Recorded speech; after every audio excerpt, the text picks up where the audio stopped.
Bonjour et bienvenue pour cette deuxième conférence Médecine et Société. Nous accueillons à nouveau Gilles Roche, infectiologue, qui va nous parler du complotisme. Le complotisme est donc un problème de société et Gilles Roche s'intéresse particulièrement à ces problèmes d'information et de désinformation. Donc avant de débuter, ma première question est la suivante. Existe-t-il une définition du complotisme ? Merci Magali et bonjour. Il faut que vous sachiez une chose, c'est qu'on ne nous dit pas tout. La vérité est ailleurs. On nous manipule. On ne peut faire confiance à personne. Heureusement, nous sommes lucides. On ne nous la fait pas. Nous ne nous laissons pas berner par les langages officiels. Nous sommes plus malins, nous. Nous connaissons d'autres vérités, les vraies vérités. Parce que le complot est partout. Ça, c'est le langage d'un complotiste. Alors, si vous voulez bien, nous allons d'abord expliquer ce qu'est un complot et voir ensuite comment les tenants de la théorie du complot ou du complotisme ou du conspirationnisme, tous ces termes sont équivalents, fonctionnent. Un complot, une définition, c'est une entreprise en fait qui est en préparation, qui n'est pas encore réalisée, qui est formée secrètement et qui se fait avec plusieurs personnes, au moins deux quand même, et qui est contre un intérêt, contre l'intérêt d'un État, d'un groupe de personnes, ou contre une personne. C'est en fait souvent un petit groupe de gens puissants qui se coordonnent en secret et qui vont planifier et entreprendre ensuite une action néfaste et souvent illégale pour obtenir une sorte de pouvoir, un pouvoir absolu qui peut être politique, qui peut être économique, qui peut être idéologique, qui peut être religieux. Par exemple, un tsunami, on va l'attribuer à une expérimentation d'armes nouvelles, et non pas à un mouvement complètement imprévisible de plaques tectoniques. Les gouvernements et ceux qui les manipulent, ils cachent toujours les vraies choses, les vraies causes. La plupart du temps, elles sont inavouables. Leur intention est toujours mauvaise. Donc le complotisme, c'est le fait de voir des complots partout, en sachant qu'en général, cette notion de complot est basée sur des faits réels. Donc il y a toujours un mélange de faits réels et de faits qui sont limite faux ou complètement faux, ou en tout cas dévoyés de la réalité. La théorie du complot, ça veut dire dévoiler l'identité des gens qui ont intérêt à qui font le complot et qui ont intérêt à ce que ce complot se réalise, et qui sont les commanditaires. Donc, c'est une façon de fonctionner qui va s'adresser, qui va attaquer un groupe d'individus ou une organisation qui va être à l'origine du complot. Alors, on a défini dans l'histoire tout un ensemble de gens qui faisaient des complots, qui étaient considérés comme fomentant des complots et qui ont été donc dénoncés par des complotistes. Ça a été les sorcières, ça a été les lépreux, ça a été les Templiers, les Juifs, les Jésuites, les francs-maçons, les Illuminati, les Sages de Sion, la Commission trilatérale, les services secrets, les banques, les groupes industriels, les multinationales, le complexe militaro-industriel, des mouvements politiques, des mouvements religieux, des sociétés secrètes, etc. Donc tout ça, ça vous évoque des choses de l'histoire et qui ne sont pas d'aujourd'hui. Alors, il y a eu beaucoup de brodage autour des complots. Notamment, il y a eu un film en 1997 de Richard Donner qui s'appelait Complot en français, la Conspiracy Theory, qui expliquait à partir d'un chauffeur de taxi paranoïaque, adepte du complotisme, qui décrit en fait comment fonctionne le complotisme. Donc le cinéma, les sujets du cinéma, enfin le complotisme est un sujet principal pour le cinéma. De séries télévisées et de romans, bien évidemment. Donc on peut dire que le complot alimente la culture quelque part. Alors, le complot alimente la culture, il fait partie de la culture, il fait partie de l'histoire. On adore, bien sûr, parler de complots réels, mais on aime aussi en inventer quand il n'y en a pas suffisamment, et les gens sont friands des complots. Donc, du coup, ça fonctionne bien, et il y a probablement une espèce d'angoisse des individus qui fait qu'ils ont tendance à une espèce de paranoïa, ils ont tendance à avoir des complots partout. Pas tous, certains, les complotistes. Tout le monde n'est pas complotiste. Alors, dans les théories du complot, il y a des cas caricaturaux. évident, où le bon sens va être choqué en première intention, hein, par exemple la Terre plate ou d'autres choses comme ça. Et il y en a qui sont beaucoup plus subtils, pour lesquels il y a beaucoup de vrai en fait. Et il va être extrêmement difficile de démêler le vrai du faux. Donc il peut y avoir complot réel, mais peut-être pas. Et peut-être que à partir de ce qui peut ressembler à un complot réel, on va peut-être changer quelques petites choses, enjoliver, on va dire, romancer, de façon à en faire un grand complot. Donc, à côté des cas caricaturaux, il y a des cas beaucoup plus subtils. Et c'est ceux-là qui sont plus intéressants. Alors la caricature, on va en parler bien sûr, puisque ça fait partie de l'histoire, et puis ça parle, mais c'est pas le plus intéressant. Alors, ça a commencé quand, le complotisme ? On peut considérer que ça a commencé de façon visible et structurée au moment de la Révolution française.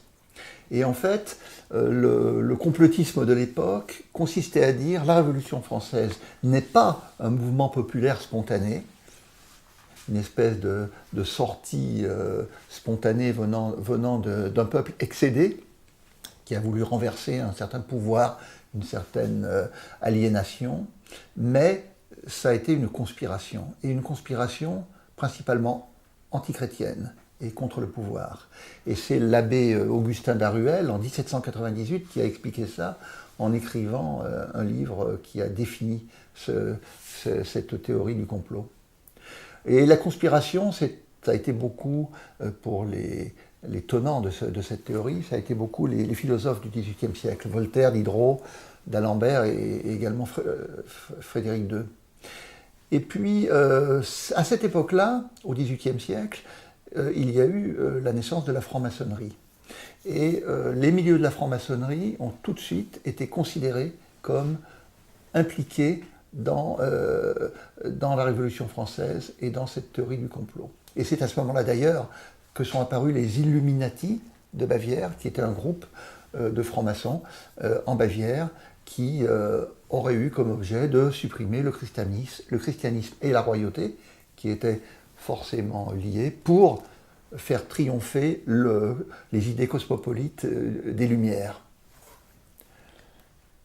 Et est-ce que c'était parce que ce sont des sociétés secrètes avec des réunions? Alors oui, bien évidemment. Ben là, on va voir pourquoi on s'est porté sur les francs-maçons et également sur les juifs, le fameux complot judéo-maçonnique.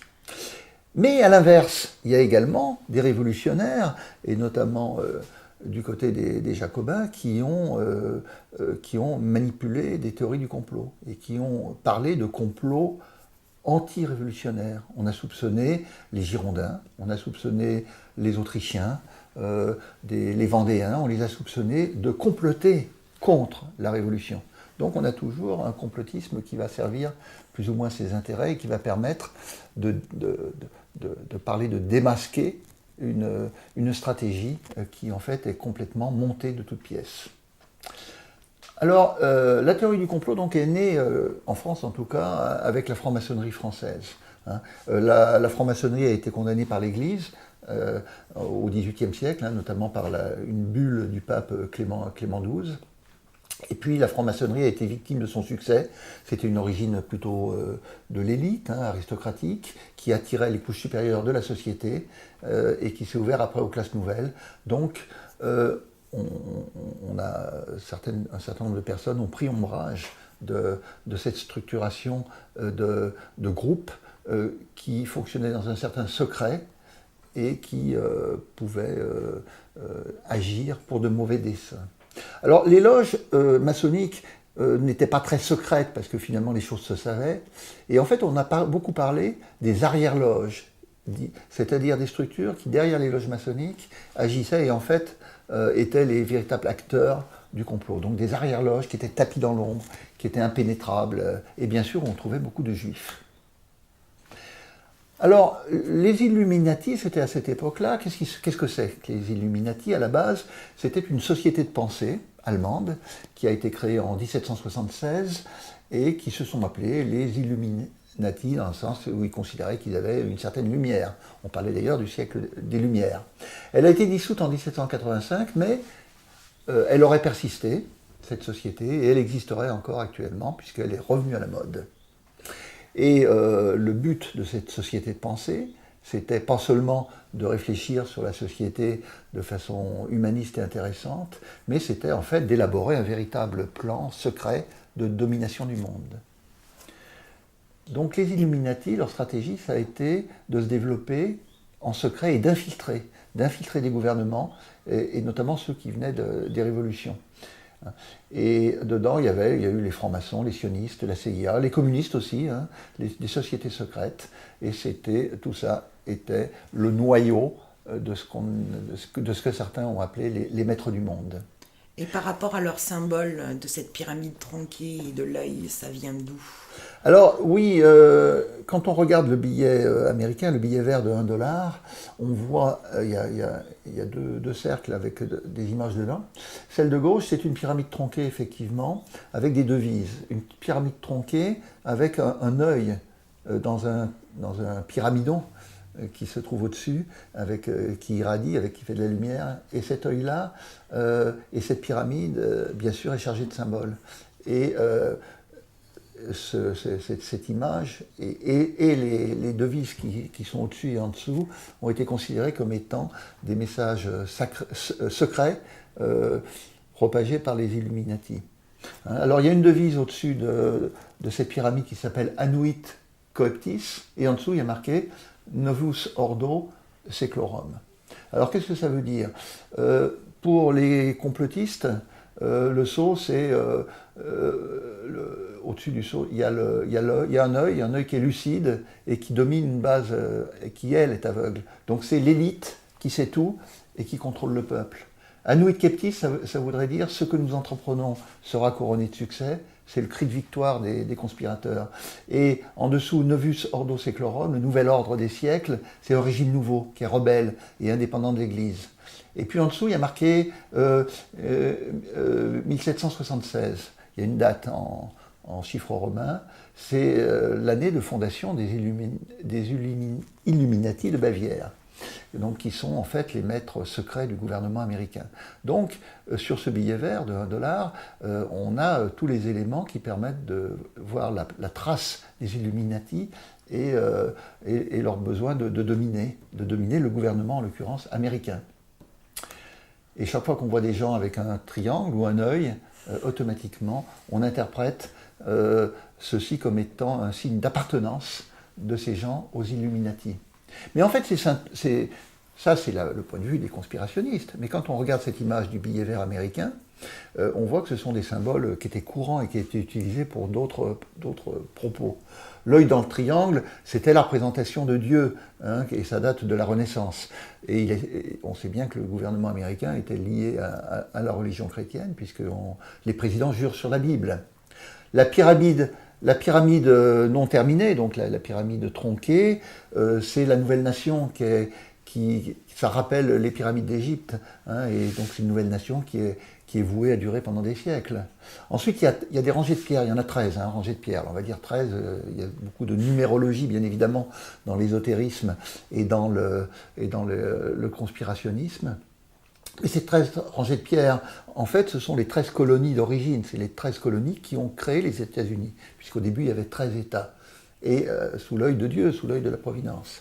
Et quant à la date 1776, date de fondation de la Société des Illuminati de Bavière, c'est quand même la date de la déclaration d'indépendance des États-Unis. Donc on a mis cette date-là. Vous voyez comment, à partir de faits, on peut arriver à trouver des interprétations qui vont pousser vers la création ou le montage d'une théorie du complot. Alors, il y a eu donc, à partir de la fin du XVIIIe siècle, l'histoire de ce fameux complot judéo-maçonnique. Il est essentiel dans notre histoire, parce qu'il existe encore, ce mythe existe encore, et il a construit tout le complotisme actuel, et en tout cas dans ses façons de fonctionner. Donc, l'idée c'était que la révolution était le fruit d'une conspiration, ça ne pouvait pas venir spontanément du peuple, et que c'était orchestré donc par ces fameuses arrière-loges maçonniques, c'était le complot maçonnique. Mais derrière, il y avait des juifs, et il y a eu le fameux complot juif hein. C'est ce qui a été décrit par Bakounine, hein, ce complot juif qui serait réuni en 1872 avec un pôle capitaliste, c'était la banque Rothschild, avec un pôle politique, communiste, marxiste, avec Marx, et qui étaient les deux faces de ce qu'on appelait la secte exploitante. Donc on a ajouté les juifs avec les francs-maçons, d'autant qu'il y avait pas mal de juifs parmi les francs-maçons. Et puis on a ajouté les jésuites aussi. Les jésuites ont été mis un peu dans le même sac que les juifs à certains moments, parce que ils énervaient tout le monde, hein, et puis ils avaient des côtés un peu peut-être secrets, et donc on a considéré qu'il y avait un complot jésuite. À ce moment-là, il y a eu, au XIXe siècle, il y a eu l'élaboration du protocole des sages de Sion, qui est très connu, et qui a une espèce de concrétisation de cette notion de complot juif destiné à dominer le monde. Hitler, il fait référence dans Mein Kampf. Alors c'était quoi ce fameux, ces protocoles, c'est au pluriel, des sages de Sion? Alors ça a été relancé, hein, tout le monde avait oublié, puis c'est revenu à la mode, ça a été remis notamment au moment des conflits entre Israël et ses voisins musulmans. Le protocole des sages de Sion, il a été rédigé en 1901, vous voyez qu'on n'est pas très loin de la Révolution française.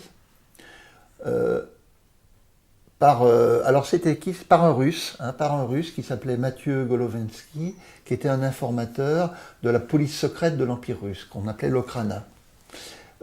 Qu'est-ce qu'il a voulu faire? Il a voulu convaincre l'empereur Nicolas II du fait qu'il ne fallait pas trop ouvrir le pouvoir et les instances gouvernantes aux Juifs. Parce que il y avait des risques et on pouvait ouvrir à des gens qui pouvaient être nuisibles pour le pays.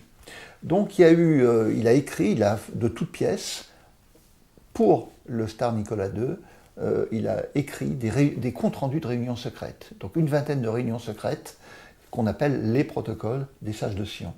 Et dans ces comptes rendus de réunions complètement fictifs, il y a un plan de domination du monde qui utilise de la violence, de la ruse, des guerres, des révolutions. Et tout ça étant appuyé par le capitalisme et par la modernisation industrielle, par la révolution industrielle. L'idée étant d'installer un pouvoir juif mondial. Alors il y a eu beaucoup de littérature sur les protocoles des sages de Sion qui ont été extrêmement divulgués et utilisés par les gens que ça intéressait d'avoir. Donc ça c'était le complot juif qui s'ajoutait au complot maçonnique, tout ça étant mélangé dans un amalgame qui était le complot judéo-maçonnique. Alors je vous ai parlé des jésuites. Il y a eu également une théorie du complot qui a visé de domination mondiale qui concernait les jésuites. Il y avait déjà eu en 1614, il y avait eu un texte qui s'appelait les Monita Secreta qui accusait les jésuites d'avoir des instructions secrètes justement pour de mauvais buts. Et c'est en 1826 qu'on a parlé officiellement de théorie du complot jésuite. On a accusé les jésuites d'être responsables du naufrage du Titanic, par exemple, et de tout un ensemble de choses. Et les nazis, d'ailleurs, ont utilisé des théories du complot contre les jésuites pour réduire leur influence, parce que l'influence des jésuites était telle qu'on voulait la casser, et pour casser cette influence, il fallait la discréditer, et bien sûr montrer que c'était des gens qui étaient nuisibles et qu'il fallait surtout évincer. D'ailleurs, Eugène Sue, dans Le Juif errant, dépeint les jésuites comme une société secrète qui veut dominer le monde par tous les moyens possibles. Ça, c'est un peu l'histoire, on voit bien, fin du XVIIIe, XIXe siècle. Et maintenant alors? C'est devenu quoi? Plus récemment, que se passe-t-il maintenant? C'est une bonne question. Et est-ce que le complotisme est en recrudescence récemment? Ce complotisme avait un peu disparu, et s'était un peu atténué, mais il n'a jamais disparu. La notion de complot juif, elle a toujours été là. Les juifs ont toujours été considérés, d'ailleurs dans l'histoire, comme responsables de tous les maux. L'introduction du sida, c'était les juifs, hein. Et même la peste noire au XIVe siècle, c'est dire que ça remonte encore plus loin. Tout le libéralisme mondial avec ses outrances, l'ultralibéralisme, c'est les juifs. Hein, et on voit bien la finance, les juifs dans la finance, dans les entreprises et tout ça. Et même, on a accusé les juifs d'être responsables de la Shoah. Comme ça, comme quoi il n'y a pas de limite. Il n'y a pas de limite. Alors, au XXe siècle, les théories du complot ont repris du poil de la bête. Et en fait, c'est devenu, surtout dans les pays anglo-saxons, et ça fait vraiment partie de la culture anglo-saxonne. Il y a eu d'abord le maccarthyisme, qui était une espèce d'obsession du complot communiste. Donc, la théorie du complot communiste a été la base de toute une partie de l'histoire américaine, hein, avec le maccarthysme. L'assassinat de Kennedy en 1963, on a considéré que c'était le fruit d'une conspiration, et pas simplement un meurtre créé, un assassinat par un illuminé, isolé. Et d'ailleurs, il y a eu un comité qui s'appelait le HSCA, le House Select Committee on Assassination, qui a conclu qu'il s'agissait d'une conspiration. Après, le fameux rapport Warren, qui n'avait pas satisfait tout le monde.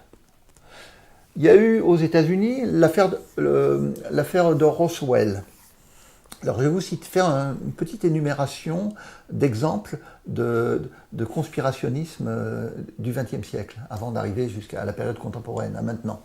Donc là, c'est un lien beaucoup avec les extraterrestres. Alors oui, alors on va beaucoup voir, on va avoir de l'ufologie, hein, des extraterrestres et des ovnis, et parce que tout ça, ça se tient, les extraterrestres et la notion de civilisation extérieure puissante, et ayant finalement, nous dominant et nous menant à la baguette, c'est quelque chose qui est une constante très forte. L'affaire de Roswell, c'était quoi? C'était un écrasement près de Roswell, c'était au Nouveau-Mexique, en juillet 1947, d'un ovni ou d'un ballon sonde, on ne sait pas trop quoi, il y a un truc qui s'est écrasé, et c'était la visite de la Terre par une civilisation extraterrestre, avancée, plus avancée que nous. Donc on a trouvé un individu, hein, qui était l'homme de Roswell. On l'a disséqué, on l'a montré en photo, il existait, tout ça. Et en fait, on s'est rendu compte, enfin, on ne va pas refaire toute l'histoire, ça a été très compliqué, on s'est rendu compte que c'était un faux. Hein. On avait construit un individu, on avait construit un cadavre avec des morceaux pour faire croire que c'était un extraterrestre. Donc l'affaire de Roswell, mine de rien, elle a fait du bruit, et je crois que tout le monde doit s'en souvenir, a ça en tête, et ça a été une grande époque quand même, hein, du conspirationnisme. Et là, à cette époque-là, à partir de 1947, par là, donc, on s'est intéressé aux ovnis. Bon, et là, on a adoré les soucoupes volantes. Les soucoupes volantes, on n'en parle plus beaucoup, mais pour ceux qui ont un certain âge, il y a eu une période assez extraordinaire des soucoupes volantes et des ovnis. Il y a eu des choses, par exemple, il y a eu des témoignages. Hein, donc il y a des soucoupes volantes, les gouvernements sont au courant, mais bien évidemment, on dissimule au grand public l'existence de ces soucoupes volantes. On nie leur existence parce que c'est gênant, et puis on met peut-être de mèche en fait avec eux. Donc on a créé d'ailleurs des commissions américaines pour étudier ces phénomènes un par un. On a créé le National Investigations Committee on Aerial Phenomena, le NICAP, et ce comité a soupçonné l'US Air Force d'avoir des indices qui montraient qu'il y avait une vie extraterrestre, et le cachant. Alors il y a eu des films, hein. Il y a eu un best-seller en 1950 de Frank Scully qui s'appelait Behind the Flying Saucers. Donc derrière les soucoupes volantes, qu'est-ce qu'il y a derrière? Et les soucoupes volantes, on les a souvent retrouvées dans les théories du complot. Hein, il y a eu l'histoire des Men in Black. Hein, ça a été un comics qui a été publié en 1990. Déjà, on se rapproche de maintenant. Hein. C'était une organisation. Alors, l'histoire des Men in Black, il y en a eu plusieurs. Il y a encore eu une version très récente. C'est une organisation ultra secrète, hein, qui a pour but de réguler la présence sur Terre d'extraterrestres. Donc, alors, comics en 90, premier film en 97. Donc ce sont des gens qui sont virtuellement inexistants, alors déjà ça devient un petit peu compliqué à comprendre, et qui effacent la mémoire des témoins gênants. Quand il y a des témoins de l'existence des extraterrestres, on efface leur mémoire pour effacer vraiment tout, qu'on ne sache pas qu'il y a une vie extraterrestre qui est présente sur notre planète. Donc ça c'est la base de Men in Black. Et d'ailleurs, on a mis en place des commissions nationales, américaines, pour vérifier tout ça. Bon, après on en est revenu, il y a eu des conclusions de la commission scientifique américaine qui ont conclu en 1968 que les ovnis, ça n'existait pas, que ça n'avait aucun intérêt, qu'il fallait arrêter de s'en occuper. Alors on a vu en même temps revenir les Illuminati. On les avait oubliés, c'était vraiment... ça ne disait plus rien à personne, et ils sont revenus, et en fait, ils sont revenus parce qu'ils ont servi à certains courants de pensée, notamment la contre-culture occidentale qui est apparue à la fin du XXe siècle, et beaucoup aussi dans la culture rap, dans la culture de la communauté afro-américaine. Donc on a fait revenir le mythe des Illuminati à partir de l'an 2000 à peu près. Et du coup, comme Internet arrivait, on a pu diffuser énormément d'informations, et là on a fait exploser ce retour des Illuminati. Donc la recrudescence aussi peut s'expliquer par l'utilisation des réseaux sociaux.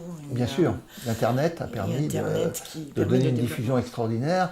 Et donc il y a eu plusieurs choses. Il y a eu l'évolution de la société, mais également les moyens de communication qui expliquent à quel point on a eu une explosion des théories du complot depuis la fin du XXe et maintenant. Il y a eu une étude Ipsos d'ailleurs en 2014 qui a montré que 20% des Français croyaient à l'existence actuelle des Illuminati, qui regrouperaient d'ailleurs, parmi les Illuminati, il y aurait les principaux dirigeants de la planète. Alors, c'est quoi les Illuminati version moderne? Alors, ça s'est structuré, et aujourd'hui, les théories sur les Illuminati disent qu'il y a des lignées d'Illuminati, ce qu'on appelle des lignées sanguines, des tribus ou des familles. Et il y aurait 13 lignées sanguines, c'est le terme utilisé par les gens qui écrivent là-dessus, 13 lignées sanguines principales. On les appelle aussi les générations sataniques.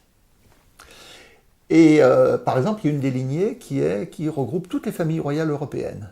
Elles font partie de cette lignée sanguine d'Illuminati. Et globalement, les Illuminati qui sont dans ces 13 lignées sont les gens qui ont le pouvoir sur la Terre. Alors en fait, les Illuminati n'auraient pas disparu, ils seraient là depuis fort longtemps, depuis des siècles, et ils auraient toujours pratiqué de la sorcellerie, tout un ensemble de choses assez particulières qu'ils auraient transmis en fait de génération en génération, en menant une double vie, c'est-à-dire ils ont une vie normale, ils sont insérés dans la société, mais en parallèle, ils ont toute une vie secrète avec de la sorcellerie et tout un ensemble de pratiques et qui transmettent de génération en génération jusqu'à être prêts à enfin prendre le pouvoir sur la planète réellement, en sachant qu'ils l'ont déjà pas mal quand même. Donc c'est devenu assez compliqué. Alors il y a des noms sur ces familles, il y a les Astor, les Bundy, les Collins, les Dupont, comme Dupont de Nemours, le chimiste, Freeman, il y a les Kennedy, les Lay, les Onassis, les Rockefeller, les Rothschild, etc., les Russell. Donc ces familles ont des noms, et c'est la 13e qui est la plus mystérieuse, et qu'on appelle la lignée mérovingienne. C'est la 13e famille.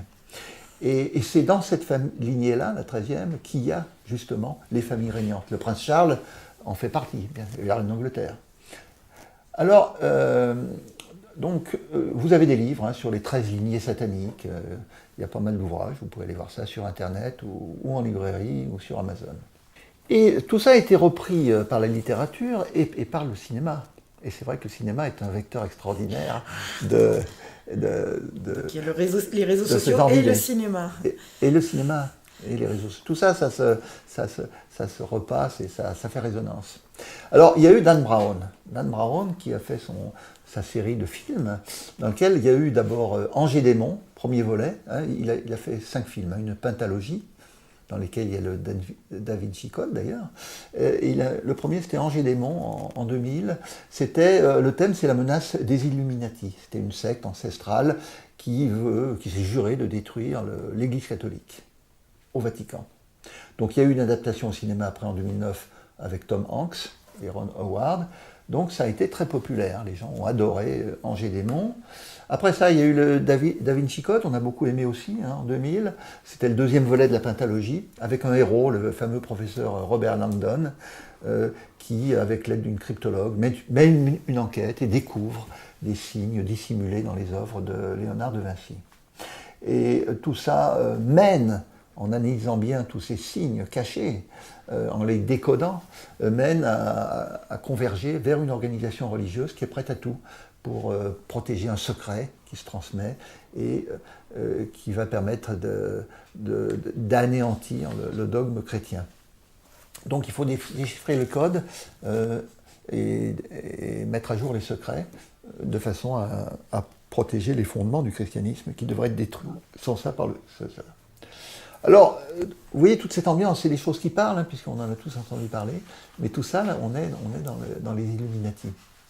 Dans la période moderne, il y a eu également il y a eu des morts suspectes, si on parle de la France. Hein. La mort de Robert Boulin, par exemple, la mort de Daniel Balavoine, de Coluche, hein, de Bérégovoy, de Lady Di, tout ça, il y a eu des théories du complot expliquant que ces morts étaient suspectes et qu'il y avait en fait des complots qui sont liés à tous les autres complots dont on peut parler.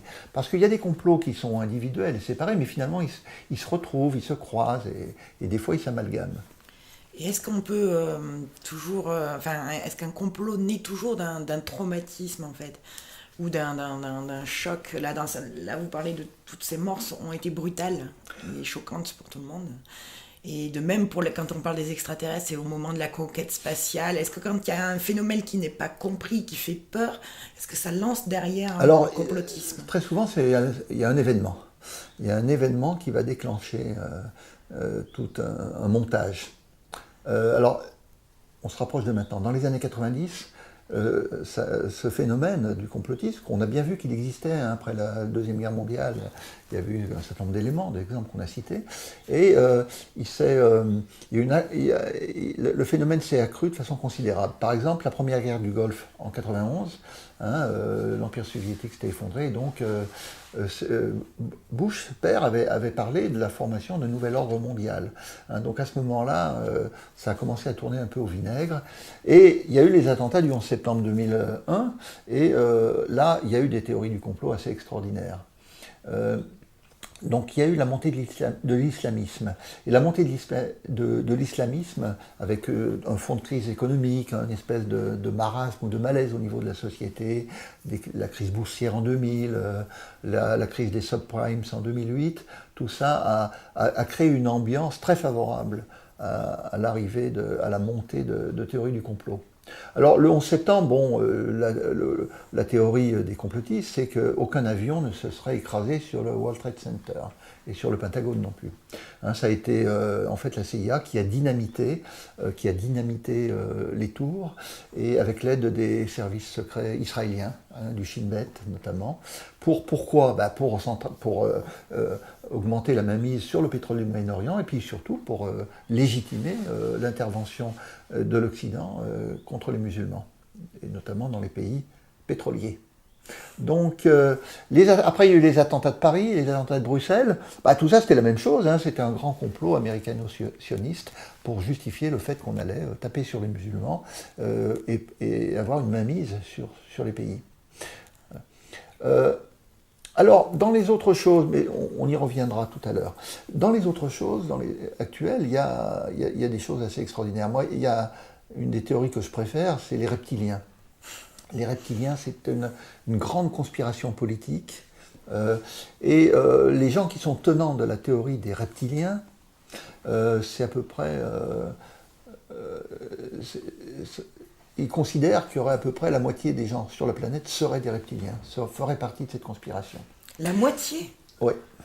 Enfin bon, après, il y a des variantes, hein, mais il y a des gens qui considèrent que les reptiliens sont partout. Ils sont partout. Et ce sont des gens, en fait, ce sont des êtres qui veulent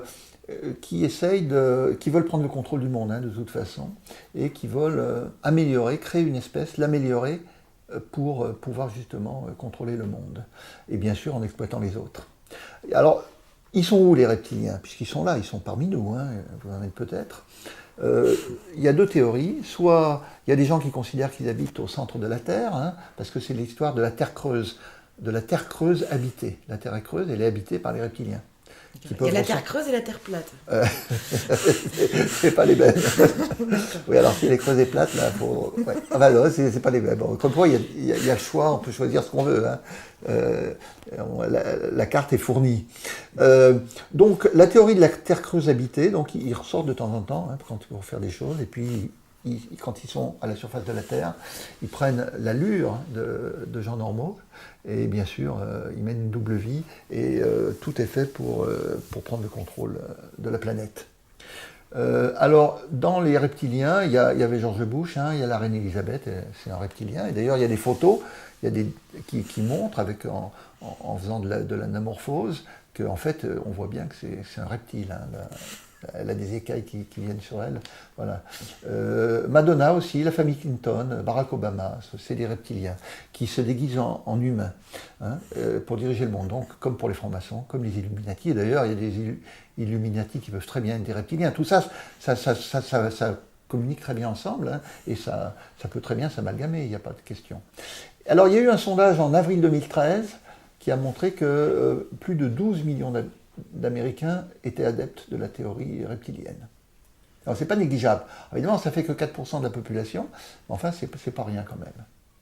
Alors, tout ça, ça mène donc à un nouvel ordre mondial. Donc, les reptiliens, c'est très intéressant, parce que quand même, il faut le faire.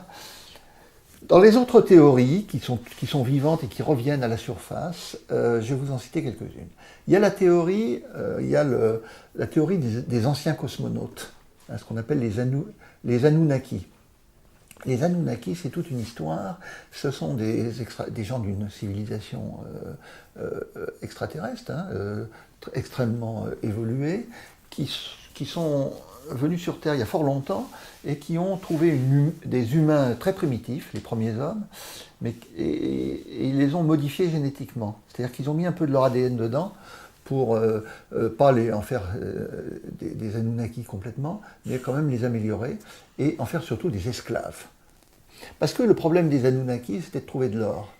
Ils voulaient trouver de l'or et ils sont venus sur Terre pour trouver de l'or. Donc ils ont fait des esclaves qu'ils ont construits, hein, génétiquement, pour travailler, pour trouver de l'or. Parce que pour eux, l'or, c'est essentiel. Et d'ailleurs, on va trouver plein de choses.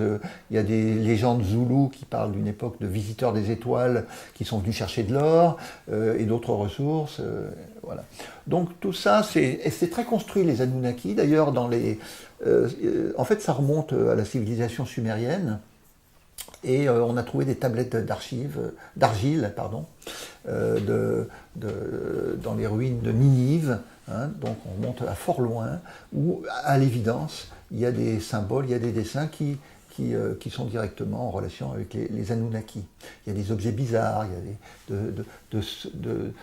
d'êtres qui sont indiqués dans ces tablettes comme étant venus des étoiles. Donc ces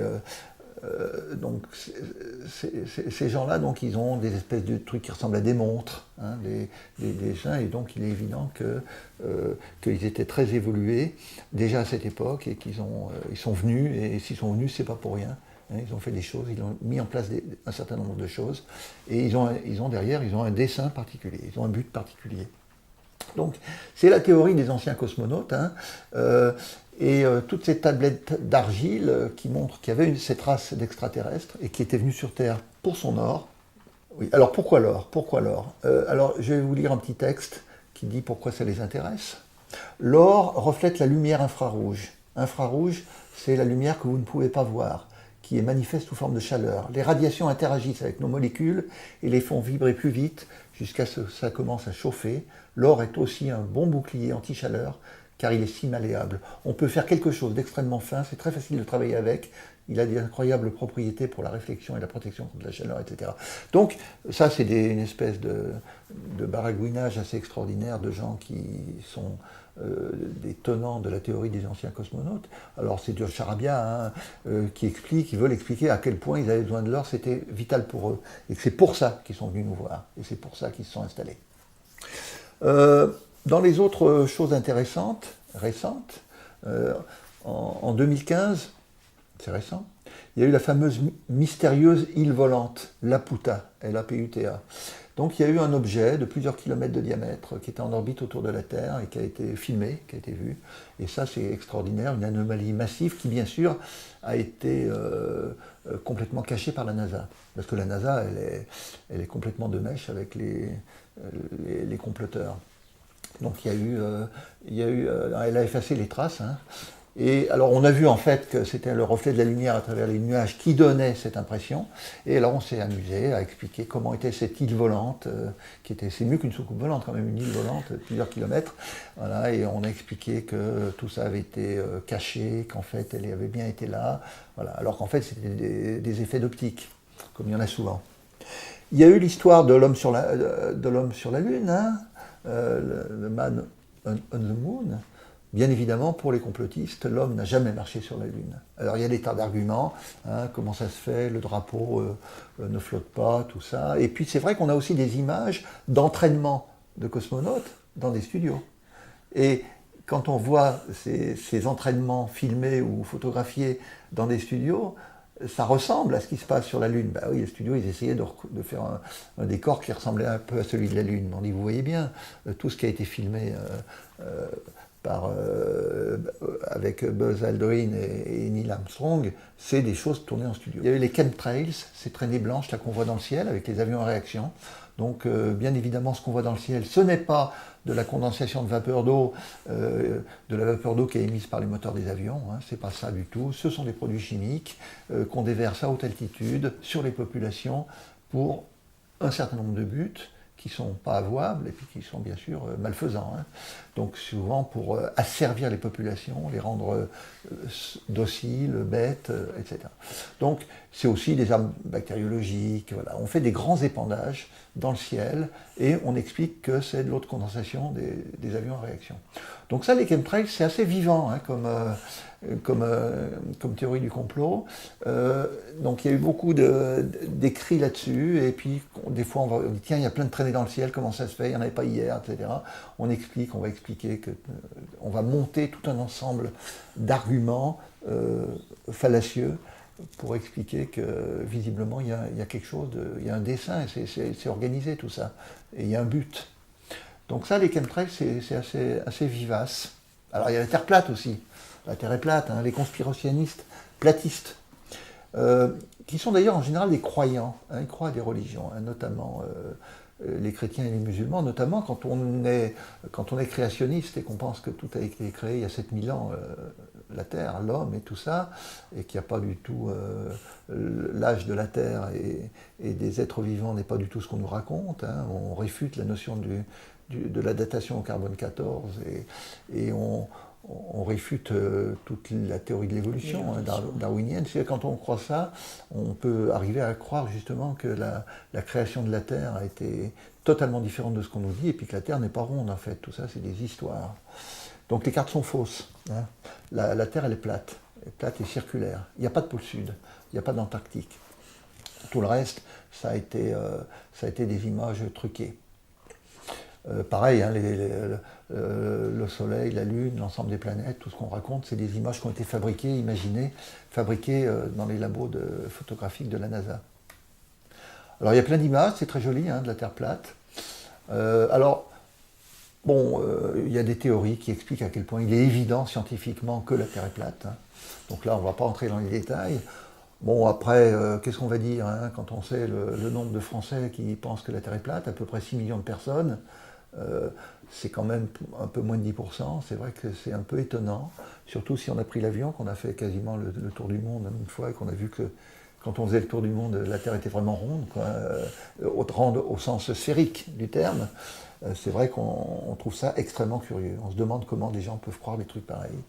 Enfin, on ne va pas, tout ce qu'on peut dire, c'est tellement énorme qu'on est sidéré. Dans les choses actuelles, il y a aussi la secte AD2. AD2, c'est une secte qui nous gouverne, en fait. Donc d'ailleurs, tous les médias sont entre les mains de cette secte qui domine le monde depuis des siècles. Elle est de nature luciférienne, hein, elle est satanique. Elle veut détruire les religions et bien sûr, elle veut créer une nouvelle religion et un nouvel ordre mondial. Et d'ailleurs, la Troisième Guerre mondiale a commencé, d'après les tenants de cette secte. Alors la secte AD2, elle a une religion, hein, c'est la religion dans laquelle le dieu est un veau, le petit lavage, un veau d'or. Et elle ouvre depuis la nuit des temps, hein, et elle est très curieuse parce que elle impose dans les choses clés qui définissent cette secte et sa religion, il y a des choses autour des chiffres, des nombres. Donc le nouvel ordre mondial est basé sur un système numérique où on n'utilise que des chiffres pairs, notamment le chiffre 8, qui est un chiffre très important. Donc, et l'étalon de base, c'est le chiffre 2. Voilà. Donc, tout est basé sur les chiffres pairs. C'est curieux, mais c'est comme ça. Elle serait mentionnée dans le Coran. Il y a des sources dans le Coran, hein, dans une sourate du Coran, qui dit que les AD2 ont fait périr les AD1. Il y a eu d'abord les AD premiers, hein, les gens qui gouvernaient une cité qui s'appelait AD1, qui avait un très haut niveau de développement et de prospérité, parce qu'ils faisaient le commerce de l'encens. Et ils l'ont détruite. Et puis il y a eu des descendants des survivants de cette ville. On retrouve tous les mythes de destruction de grandes cités à culture évoluée. Et puis on a reconstruit une nouvelle cité, les survivants, qu'on a appelée AD2. Et il y a eu donc beaucoup d'architecture, et notamment basée sur des architectures avec des colonnes. On a eu ce développement donc, de la secte AD2 qui aujourd'hui est présente partout. Alors c'est un peu compliqué, d'autant que ça se mélange avec d'autres mythes, notamment le New Age et tout ça, donc c'est vite assez compliqué. Je vais continuer maintenant avec des choses plus récentes. Hein. Je voudrais parler de Charlie Hebdo, de la tuerie de Charlie Hebdo. Hein. Donc il y a eu des thèses conspirationnisme à ce moment-là. D'ailleurs, Jean-Marie Le Pen a dit que le massacre de Charlie Hebdo était à l'évidence signé par des services secrets. Donc il y a eu le Mossad, il y a eu la CIA, tout ça a été créé et a été manipulé. Alors il y a eu plein de choses pour expliquer que c'était construit, cette histoire de Charlie Hebdo, l'histoire des véhicules, différents véhicules qui étaient utilisés par les frères Kouachi, avec une voiture qui avait une fois un rétroviseur blanc, une autre fois noir. En fait, on sait que c'était la lumière qui était différente suivant l'heure de la journée. Il y a eu pourquoi François Hollande est arrivé aussi vite sur les lieux. L'histoire de la carte d'identité perdue par les frères Kouachi, c'est quand même bizarre, c'est étrange. Il y a eu l'histoire du téléphone mal raccroché de Koulibaly à l'hypercachère. Il y a eu François Hollande a fait une marche républicaine. Il y a une marche républicaine le 11 janvier et ça dessinait les contours de la carte d'Israël. Enfin tout ça. Il y a eu tout un ensemble d'éléments plus farfelus les uns que les autres pour montrer qu'il y avait quand même des choses troublantes et qu'il y avait visiblement un complot. C'était pas comme on nous disait. Alors après, dans les choses récentes sur la théorie du complot, il y a les compteurs Linky, il ne faut pas les oublier, hein, on en parle moins maintenant. Linky, le tueur de citoyens. Il y a une fronde anti-Linky, hein, on a expliqué que ça a été un filon extraordinaire pour les complotistes. Hein. Les boîtes Linky, avec ce vert jaune acidulé, ces boîtes intelligentes qui vont transmettre la consommation électrique en temps réel, mais qui en même temps vont nous envoyer des ondes, qui vont nous contrôler, et vont en plus récupérer plein d'informations qui vont être centralisées pour bien sûr de mauvaises intentions. Voilà des exemples. Hein. Il y a le principe de base, c'est que c'est le droit à penser différemment. Hein, c'est le droit de dire mais attendez, on nous dit des choses, soyons critiques, ne gobons pas tout et n'avalons pas des vérités toutes faites qui sont en fait télécommandées. Hein. Devenons plus intelligents, plus malins que les autres. C'est ça la base. Et donc c'est le droit à penser différemment. Voilà. On a le droit de penser différemment. Voilà. Bon. Alors, est-ce que ça veut dire penser n'importe quoi et dire n'importe quoi? Peut-être, mais là c'est un jugement de valeur. C'est une question d'appréciation personnelle. Alors en médecine, médecine, complotisme et la médecine. Oui, alors il y a beaucoup de choses, il y a beaucoup de complotisme. Un des exemples, on ne va pas les décrire tous, mais c'est les vaccins. Les vaccins, il y a des gens qui disent que ça fait 30 ans qu'on nous camoufle, qu'on nous fait des mensonges sur les vaccins. Et enfin, on vient de se rendre compte que tout ça, c'était complètement faux ce qu'on nous a raconté sur les vaccins. Les vaccins ne servent à rien, les maladies auraient disparu d'elles-mêmes sans les vaccins ne fonctionnent pas, ça ne marche pas. Et au contraire, ils vont provoquer des maladies. Ils vont provoquer des maladies. Alors ça, Bon, sur les vaccins, c'est toute une histoire, et j'avais fait une conférence à Génopolis de 2 heures sur la problématique des vaccins, donc c'est un peu, on ne va pas entrer dans les détails, mais c'est pour dire que les vaccins, les antivax en l'occurrence, et parmi les antivax les plus durs, qui sont vraiment des complotistes, c'est la remise en question de l'efficacité des vaccins. Les vaccins ne servent à rien. La variole, elle a disparu, elle aurait disparu sans les vaccins. C'est complètement faux de penser que c'est grâce aux vaccins, entre autres. Il y a aussi l'isolement des patients, hein, bien sûr. Hein. Peut-être que spontanément, le virus aurait disparu. Voilà. Bon, voilà. C'est donc l'efficacité, la rougeole, tout ça, on s'en fout. Il faut mieux que les gens attrapent la maladie qui est bénigne. En quoi on voit quand il y a des épidémies, tous les morts qu'il y a. Voilà, bon. Donc, négation de l'efficacité et de l'intérêt, donc. Et par contre, gros problème de maladies, de pathologies, de dangers liés au vaccin. Et alors là, il y a de tout. Et il y a ce qu'on appelle, ce que Gérald Bronner aime bien appeler le millefeuille des arguments. Et j'avais listé au moins une quinzaine d'arguments expliquant que les vaccins étaient toxiques. C'est-à-dire que quand on prend tous ces arguments, alors on va tout mettre, on va mettre les conservateurs, on va mettre l'aluminium, on va mettre des tas, l'autisme, etc., tout un nom, la sclérose en plaques, le Guillain-Barré avec l'hépatite B, ou je ne sais pas quoi, enfin tout ce qu'on peut imaginer comme choses qui ont été mises en avant pour expliquer à quel point les vaccins étaient nuisibles, tout ça, il y en a énormément, et quand on les prend un par un, et qu'on dit, mais non, voilà, on fait des études, parce que du coup, il a fallu faire des tas d'études pour démontrer, pour regarder ce qui se passe, pour démontrer que ça n'existait pas, pour regarder ce qui se passait. On n'a pas d'idée d'a priori. S'il y a un effet secondaire qui pose problème, on va le regarder, et puis surtout, on va pas nuire aux patients. L'idée n'est pas du tout là.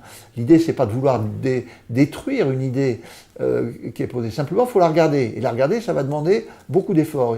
Parce que quelqu'un a affirmé qu'il y avait tel problème, c'est facile d'affirmer, hein. Du coup, ça va mobiliser des efforts de recherche, d'études sérieuses pour regarder ce qui se passe. Et en fin de compte, démontrer que c'est pipeau, que ça n'existe pas ce problème. Donc c'est quand même un gaspillage énorme de ressources. Hein. C'est facile d'affirmer, parce que les gens affirment. Et est-ce que ça ne veut pas dire aussi que si un vaccin contre la pandémie actuelle fonctionne, est-ce que les gens vont accepter de se faire, les personnes vont accepter de se faire vacciner ?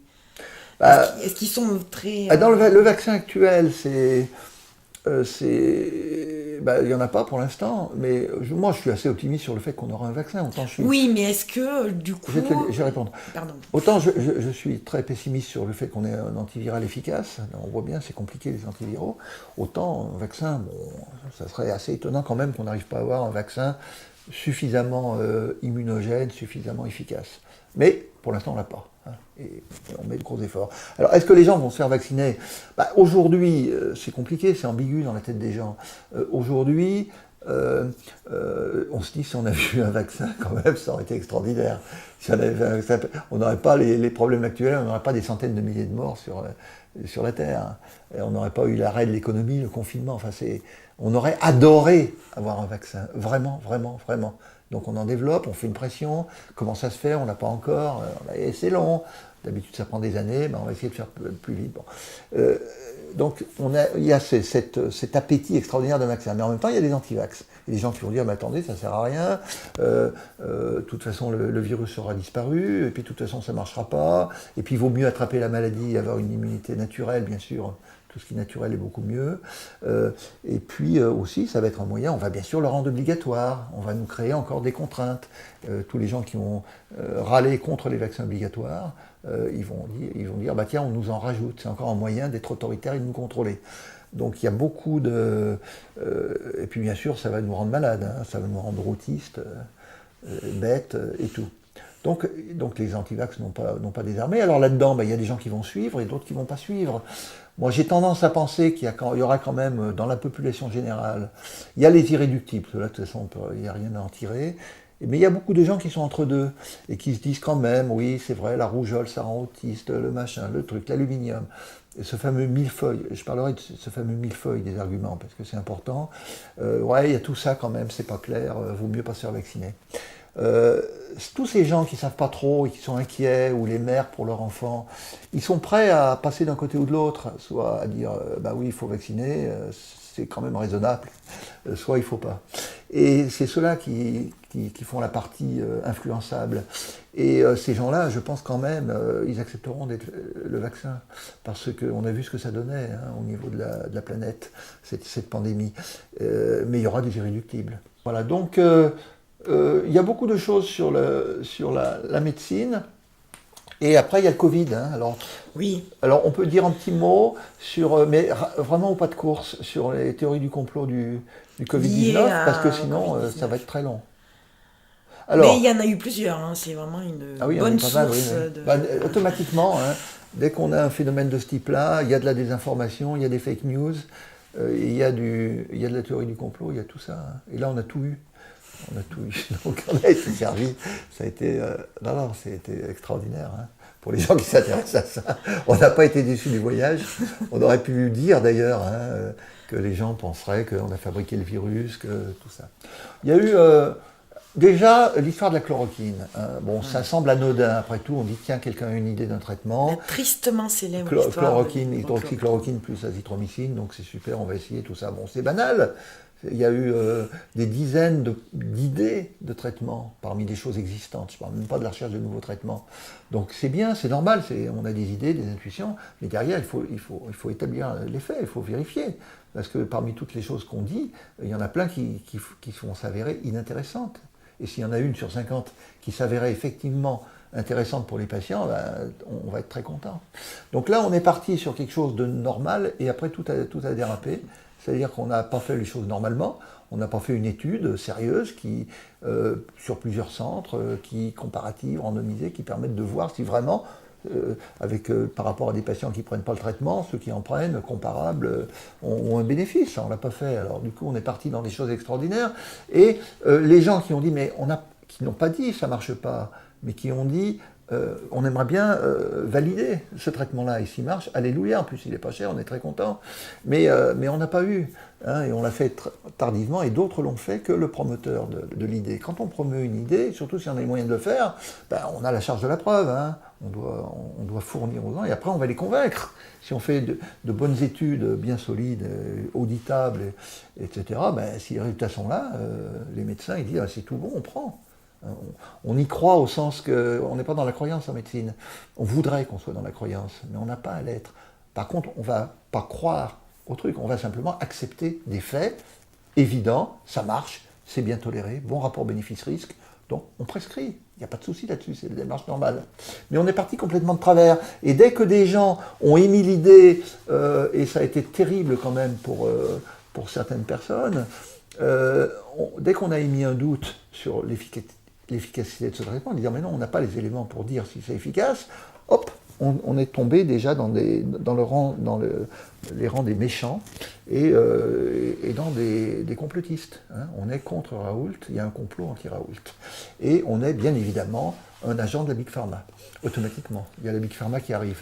On oublie que la chloroquine c'est Sanofi et que l'azithromycine c'est Pfizer, c'est quand même des géants de la pharmacie.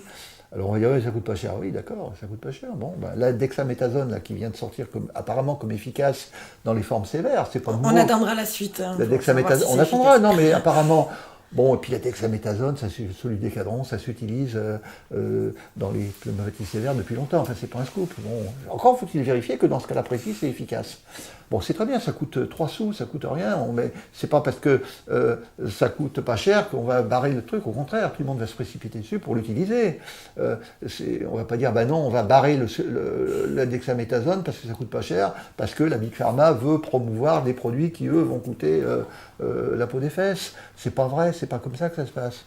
La dexaméthasone va être un bon contre-exemple. Mais très vite, on est dans des histoires de complot. Et derrière, il y a des gens qui ont des intérêts politiques, des intérêts économiques, etc. C'est ça la base des motivations des théories des complotistes. Et donc il y a des faux complots. Donc c'est la Big Pharma. Donc il y a les petits, le peuple, les gentils, c'est Raoult, qui est homme providentiel, et puis il y a les méchants, les imposteurs, les conflits d'intérêts. Alors bien sûr, Raoult est victimisé, on lui en veut, alors personne ne lui en veut à la base. Évidemment, s'il fait un peu tout pour qu'on lui en veuille à force de dire n'importe quoi. Mais à la base, il n'est pas. Il a eu tous les honneurs, il était dans toutes les instances, dans tous les groupements pour conseiller, dans toutes les instances décisionnelles en maladies infectieuses. Mais il le dit lui-même, il l'a dit, j'ai eu tous les honneurs, tout ça, et en même temps, on va en faire une victime en disant c'est un paria. Non, il n'est pas paria, il a toujours été bienvenu dans toutes les instances, il a eu les plus grands honneurs, il a toujours été dans la nomenclatura, il a toujours été du côté du pouvoir, il a tous les accès, donc il n'est pas victime du tout. Donc s'il veut se mettre en position de victime, il fait comme il a fait, et puis au bout d'un moment, il énerve tellement les gens à dire n'importe quoi, et surtout à critiquer les autres d'une façon complètement déloyale, que au bout d'un moment, les gens ont les boules. Hein. Désolé d'employer ces termes. Donc, et après, les gens, ils se retrouvent dans des situations où les complotistes vont être très virulents. Hein. Il y en a des centaines de milliers pour cette histoire de Raoult, qui s'expriment de façon très violente, très haineuse, extrêmement agressive, avec des attaques personnelles. Hein, il faut demander à Karine Lacombe ce qu'elle a vécu, parce qu'elle a osé dire qu'il n'y avait pas les éléments nécessaires pour dire que le traitement Raoult était efficace. Elle n'a jamais été anti-Raoult tout, elle s'en fout, hein, comme on s'en fout tous. Mais elle a osé dire ça, donc elle a eu des menaces de mort, enfin c'est absolument, c'est épouvantable, quoi, les critiques, des insultes. Parce que ces gens-là sont des extrémistes, en général. Donc ils passent assez vite, enfin les plus durs d'entre eux en tout cas, dans des comportements violents. Et violents déjà au niveau verbal, au niveau des réseaux sociaux. Pas forcément prendre un couteau et aller tuer quelqu'un. Quoi qu'il y en a qui seraient prêts à le faire. Mais heureusement, ils sont extrêmement peu nombreux. Par contre, il y a une violence dans l'écriture et dans les termes utilisés qui est invraisemblable, quoi. C'est pour ça d'ailleurs que le gouvernement propose une loi pour régler ça et dire qu'on n'a pas le droit de menacer de mort des gens. Quand même, oui, parce que ça peut dissuader les personnes. Les gens du coup, ils sont pas fous. Ils disent, mais ils ont peur. C'est le but d'ailleurs, le but c'est de faire peur. Donc les gens ont peur, et du coup ils vont la fermer, ils vont plus se manifester parce qu'ils veulent se protéger leur famille, et ils ne veulent pas qu'on fasse sauter leur maison, qu'on crève les pneus de leur voiture ou qu'on kidnappe leurs enfants. Non mais c'est à ce point-là quand même. Donc on est dans les extrémistes, hein. Et là bien sûr on est dans une vision du complotisme qui est très politique et qui est très liée aux positions extrêmes. Et là, on parle après de l'extrême gauche et de l'extrême droite, bien évidemment, qui souvent se rejoignent là-dessus. Donc, alors, Raoult a été au cœur des théories complotistes autour de l'histoire du Covid-19, parce que les complotistes ont adoré son personnage et sa façon de se présenter. Donc, et ça a été du pain béni pour eux. Donc, du coup, ils se sont précipités sur cette personnalité qui elle-même probablement allait beaucoup moins loin. Il disait des choses très intelligentes, Raoult. Hein. Il a dit des bêtises, mais il dit des choses très intelligentes. Hein. Il a une grande culture, il s'exprime bien, et il fait attention un peu à ce qu'il dit. Des fois pas, mais des fois il fait attention. Par contre, les gens qui interprètent, ils vont beaucoup plus loin. Et ils utilisent Raoult pour leur théorie complotiste. Alors, dans les théories complotistes, mais vraiment rapidement, encore une fois, anti-Raoult, ça c'est la base, hein, avec bien sûr des côtés antisémites toujours, hein, Agnès Buzyn, Yves Lévy, juifs, tout ça c'est sûr que, comme par hasard, quoi. Hein. Voilà. Alors, tout ça parce que les gens sont dans une période anxiogène, on a bien vu toutes les crises sociales, là on parle de la France, hein, mais oui. Tout ça est mondial. Que l'histoire de Raoult, ça a été mondial. C'est ça qui est extraordinaire. Et les gens, il y a des malaises, il y a des remises en question du modèle économique, du capitalisme, de tout un ensemble de choses qui fait que le réchauffement climatique, l'environnement, donc il y a tout ça qui se mélange. Et du coup, il y a un terreau qui est propice un peu à ce genre de choses. Hein. L'anxiété des gens va nourrir probablement des peurs et du complotisme. Donc si Raoult dérange, c'est qu'il a raison. Alors, l'origine du virus, il y a des gens qui ont expliqué que le virus a été fabriqué, bien évidemment. Alors, les Chinois, il y a même des Chinois qui ont dit officiels, qui ont dit que c'était les Américains qui avaient fabriqué le virus. pour faire de la guerre pour les Chinois, parce qu'il y a quand même une certaine compétition, notamment au niveau économique. Il y a eu les Iraniens, on dit que c'était le virus de Rothschild, c'était donc à la fois juifs et israéliens et américains, donc bien sûr pour nuire au pays. Donc on a beaucoup expliqué des raisons. Alors les Chinois aussi ont été accusés d'avoir fabriqué le virus pour dominer leur population qui des fois commence un peu à remuer quand même. La Chine, elle commence un peu à s'exprimer pour certaines insatisfactions. Bon, il y avait des tas de raisons qui faisaient que il était évident que ce virus avait été fabriqué. C'était pas un hasard. C'est pas possible que ce soit un hasard. Donc on a expliqué, et puis il y a eu bien sûr Montagnier qui dit que des bêtises, qui a expliqué que oui, forcément. C'est un prix Nobel quand même. C'est évident, prix Nobel dans une pochette surprise, parce que c'est pas lui qui a fait le boulot. Non, je suis désolé de le dire, mais enfin, depuis plusieurs années qu'il dit que des bêtises. Oui, mais je ne sais pas si le grand public le sait. Ah non, ça. Prix Nobel, ça reste une caution. Voilà, ça reste une caution. Mais malheureusement, des prix Nobel qui ont dérapé, il y en a quelques-uns dans l'histoire, et quand ils dérapent, c'est grave. Donc du coup, comme il s'est exprimé sur cette histoire de publication indienne qui a été rétractée, où des Indiens disaient qu'il y avait eu un truc, ça a été la racine du problème. Après, les virologues ont redécrypté tout le génome du virus, l'ont comparé, ont bien vu qu'il n'y avait aucun élément en faveur d'une construction humaine, et que ça ressemblait totalement au virus qu'on avait chez les animaux sauvages.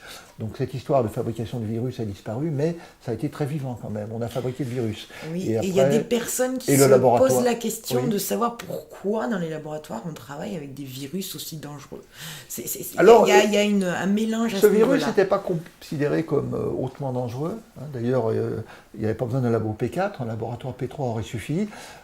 On travaille sur les virus pour des tas de raisons, pour les connaître et pouvoir après travailler dessus et pouvoir développer des vaccins. Enfin, c'est important de connaître les agents infectieux. C'est très important. Alors après, on va dire, oui, mais alors du coup, on va s'en servir, ça va faire des armes biologiques. Bon, d'accord. Bon, il y a toujours des risques. L'être humain est ce qu'il est. Mais en attendant, il ne vient pas à l'idée de... Alors, il y a eu l'histoire du brevet américain sur un virus du SARS, un brevet de 2003. Bon, en fait, c'est un brevet juste pour dire pas pour dire qu'ils avaient fabriqué le virus, mais pour dire qu'ils avaient découvert le virus, qu'ils l'avaient identifié. Il y a des brevets là-dessus. Voilà, bon, tout ça. Bon, sur la création du virus, maintenant c'est terminé. On sait que... enfin, moi, j'écoute les experts, j'ai pas d'idée personnelle là-dessus.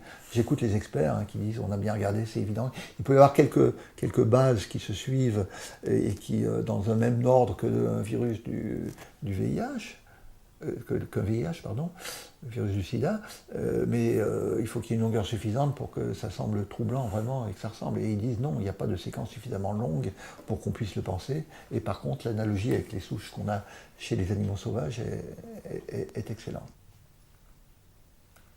Je passe, qu'est-ce que on voulait dire d'autre là? La 5G. La 5G. La 5G, alors c'est extraordinaire parce qu'il se trouve que cette épidémie a démarré en Chine en même temps qu'on déployait la 5G. Alors il y a toujours les gens anti-5G, les ondes électromagnétiques, il y a tout ça, il y a des courants de pensée qui sont minoritaires, heureusement, et qui expliquent à quel point ça nous rend malade. Alors peut-être si ça nous rend malade, il ne faut pas le faire, c'est évident, mais encore faut-il être sûr que cette affirmation que ça nous rend malade est vraie. Alors il faudrait que la 5G, on n'en a peut-être pas besoin, c'est peut-être pas utile d'avoir des vitesses aussi rapides. Bon, ça c'est un autre débat. La question c'est est-ce que la 5G est à l'origine de cette pandémie? Alors il y a eu, quel est le rapport entre la 5G et un virus? Alors il y a eu des théories, parce qu'il faut trouver des raisons. La coïncidence chronologique, bien sûr, qui n'a aucun sens. C'est comme réchauffement climatique et pandémie, tout ça. Quel est le rapport entre les deux? Il y a des gens pour lesquels il y a un rapport évident. Non. peut-être pas, mais la coïncidence chronologique ne vaut absolument pas pour relation de cause à effet. Alors, qu'est-ce qu'ils ont dit? Il y a eu 3 arguments principaux pour l'histoire de la 5G. Le premier, c'est que les ondes électromagnétiques émises par la 5G vont empoisonner nos cellules et vont créer le virus à l'intérieur de nos cellules. Il faut le faire. Deuxième théorie, la 5G émet des radiations qui vont affaiblir nos défenses immunitaires et les rendre plus fragiles pour des virus. Bon, ça c'est une affirmation qui n'est basée sur rien. Et la troisième, alors ce qui est extraordinaire, c'est que le virus pourrait voyager à travers les ondes radio, les réseaux mobiles et tout ça. Il n'y a plus besoin de prendre l'avion. Oui, et c'est pour ça d'ailleurs, il y a des gens qui ont quand même eu le culot d'écrire que si ce virus s'est répandu aussi vite dans le monde, c'est parce qu'il a utilisé la 5G et les ondes radio et tout ça. Bon, voilà, on en pense ce qu'on veut. Hein. Voilà, donc il y a eu beaucoup de choses là-dessus sur la 5G. Il y a eu Bill Gates, la haine de Bill Gates aussi, hein, le complot. Alors, Bill Gates, on ne l'aime pas, alors qu'il donne une grande partie de sa fortune pour des bonnes causes. C'est là l'erreur de faire de la philanthropie. Ça me paraît suspicieux, justement. Ah bah oui, c'est louche. Et je pense qu'il est sincère, d'ailleurs. Il donne des sommes énormes pour le paludisme, la tuberculose, et là pour le Covid-19. Et ben, du coup, il est riche, donc ça énerve les gens. Il a une certaine puissance. Il a réussi, et puis c'est quand même bizarre qu'il donne de l'argent, il a une idée derrière la tête. Et c'est une mauvaise idée, bien évidemment. Donc il veut contrôler, il est pour les vaccins, mais avec les vaccins, on va injecter un truc, en fait, qui va nous contrôler, hein, une puce qui va nous contrôler. Donc attention, ne prenez pas le vaccin, parce qu'on va vous injecter un petit truc microscopique qui va vous contrôler. Voilà. Et ça, c'est Bill Gates qui est derrière. Et d'ailleurs, il finance des lettres pour trouver des vaccins pour ça, hein, c'est ça qui l'intéresse. Et puis, il avait averti qu'il y aurait une pandémie de ce type-là il y a quelques années. Mais tout le monde savait qu'il y aurait une pandémie virale. Tout le monde, il y en a toujours eu, hein, avec les grippes. Et on a vu le SARS en 2003, il y a eu après le MERS en Moyen-Orient. Donc, c'est des trucs qui n'ont pas été... qui n'ont pas eu l'ampleur pandémique, mais quand même. Et on s'est dit, hein, le fait qu'il y ait une pandémie à coronavirus, elle était connue quand même. Tout le monde, enfin les spécialistes le disaient, et Bill Gates le disait, et plein de gens, on a ressorti des tas de gens qui ont dit, ah, c'est extraordinaire, la prémonition. C'est pas de la prémonition, c'est écrit qu'il y aurait des pandémies. C'était écrit qu'il y aurait des pandémies virales. Et il y en aura d'autres. Ça aussi, on peut le dire, hein, et on va devenir des devins. On va devenir des gens extraordinaires qui disent « Ah, il l'avait dit ». Donc Bill Gates l'avait dit, hein, parce qu'il parlait des grands risques de santé sur la planète, parce qu'il se sent concerné, voilà. Et il a dit, il a affecté une grande partie de sa fortune à la philanthropie, et notamment à la lutte contre la pauvreté et contre les maladies infectieuses. Bon, c'est pas bien, et il en prend plein la gueule. Avant, il y avait George Soros, qui était la bête noire, maintenant c'est lui. Voilà, donc... Voilà. Parce que la haine est extraordinaire, hein, de Bill Gates dans certains milieux. C'est de la folie. Hein. Puis ils incarnent le capitalisme, ils incarnent la fortune. Voilà. Il y a eu aussi... La pandémie a été inventée. Elle a été inventée, oui. Il y a des gens qui disent qu'il n'y a pas de pandémie en fait. Tout ça c'est bidon, c'est un peu comme il n'y a pas la Terre est plate. Voilà, il n'y a pas de pandémie. En fait, tout ça, on raconte tout ça, c'est faux. Tout ça, c'est pour limiter nos libertés. C'est créer des états d'exception pour limiter nos libertés. C'est Giorgio Agamben, surtout, qui a dit ça, un philosophe italien, qui a dit « Mais cette épidémie est un prétexte. Elle n'existe pas. » Donc, et c'est un moyen aussi d'expérimenter des dispositifs coercitifs. C'est pour ça qu'on l'a créé aussi à grande échelle. Voilà. C'est ça l'idée. Bon. Donc on a des choses comme ça, hein. C'est le nouveau despotisme. Qu'est-ce qu'on peut dire encore Le traitement existe, mais on nous le cache. Ah oui, il y a ça, bien sûr. Ah, puis il y a eu les trucs, ah oui, il y a des trucs marrants. Il y a eu le Rivotril. On a autorisé l'utilisation du Rivotril, qui est une benzodiazépine en ville, parce qu'il y en a un autre qu'on utilise notamment dans les soins palliatifs, qui permet d'alléger certaines souffrances. Voilà. Et donc l'autre a disparu. Je ne sais plus pour quelle raison d'ailleurs, je crois qu'il y a des problèmes de fabrication, donc on a autorisé le Rivotril en ville. Alors qu'est-ce qu'il a dit, Gilbert Collard? Il a dit on veut se débarrasser des vieux, on va donner du Rivotril pour tuer les vieux. Voilà, donc... c'est une euthanasie déguisée. Voilà, on autorise l'euthanasie pour se débarrasser des vieux qui encombrent l'hôpital. Et puis comme il y avait également le problème de la crise des retraites, on s'est dit c'est bien, on va se débarrasser des vieux, comme ça on va régler le problème. Voilà. Alors on voit que sur le domaine de la santé, on a souvent du complotisme, et bien sûr là on ne va pas tout faire, hein, parce que ça ferait beaucoup trop. Et notamment, on a un exemple tout récent qui est assez extraordinaire. Voilà pour les exemples. Maintenant, on peut dire comment ça fonctionne. Oui, quel est le fonctionnement du complotisme? Qu'est-ce qui se passe? Alors, C'est toute une affaire et c'est très étudié par les psychologues, les sociologues, les philosophes, etc. Et c'est connu quand même. Hein. Maintenant, ça commence à être pas mal décodé, la façon dont ça se passe. D'abord, il faut savoir que l'homme est certainement un être de croyance. Il est dans le croyance plus que dans le rationnel. Donc, la croyance est probablement la composante de base du fonctionnement humain, plus que la logique et le rationnel, qui semble être presque un peu un artefact. On le constate, l'homme a toujours été dans la croyance.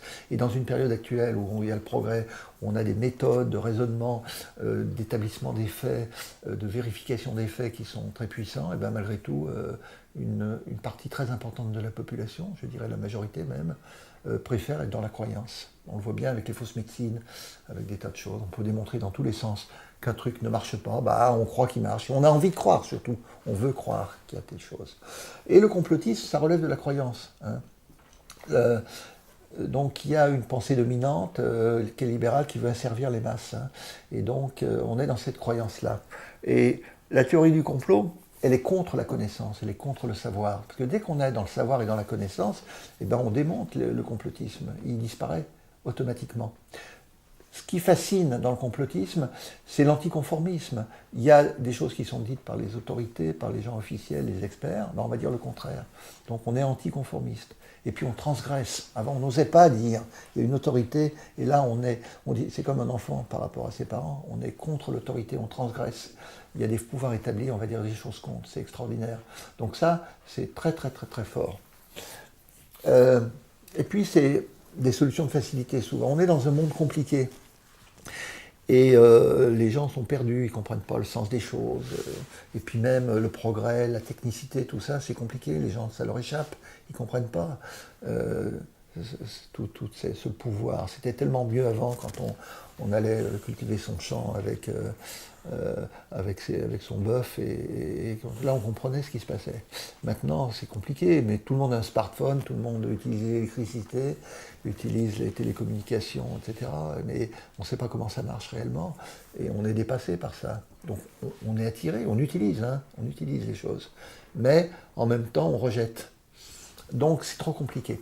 Donc la solution de facilité, c'est d'avoir des solutions simples qui expliquent les choses. Donc les théories du complot, elles ont pour but de décoder, de dire écoutez, vous ne comprenez pas, c'est compliqué, il y a plein de trucs.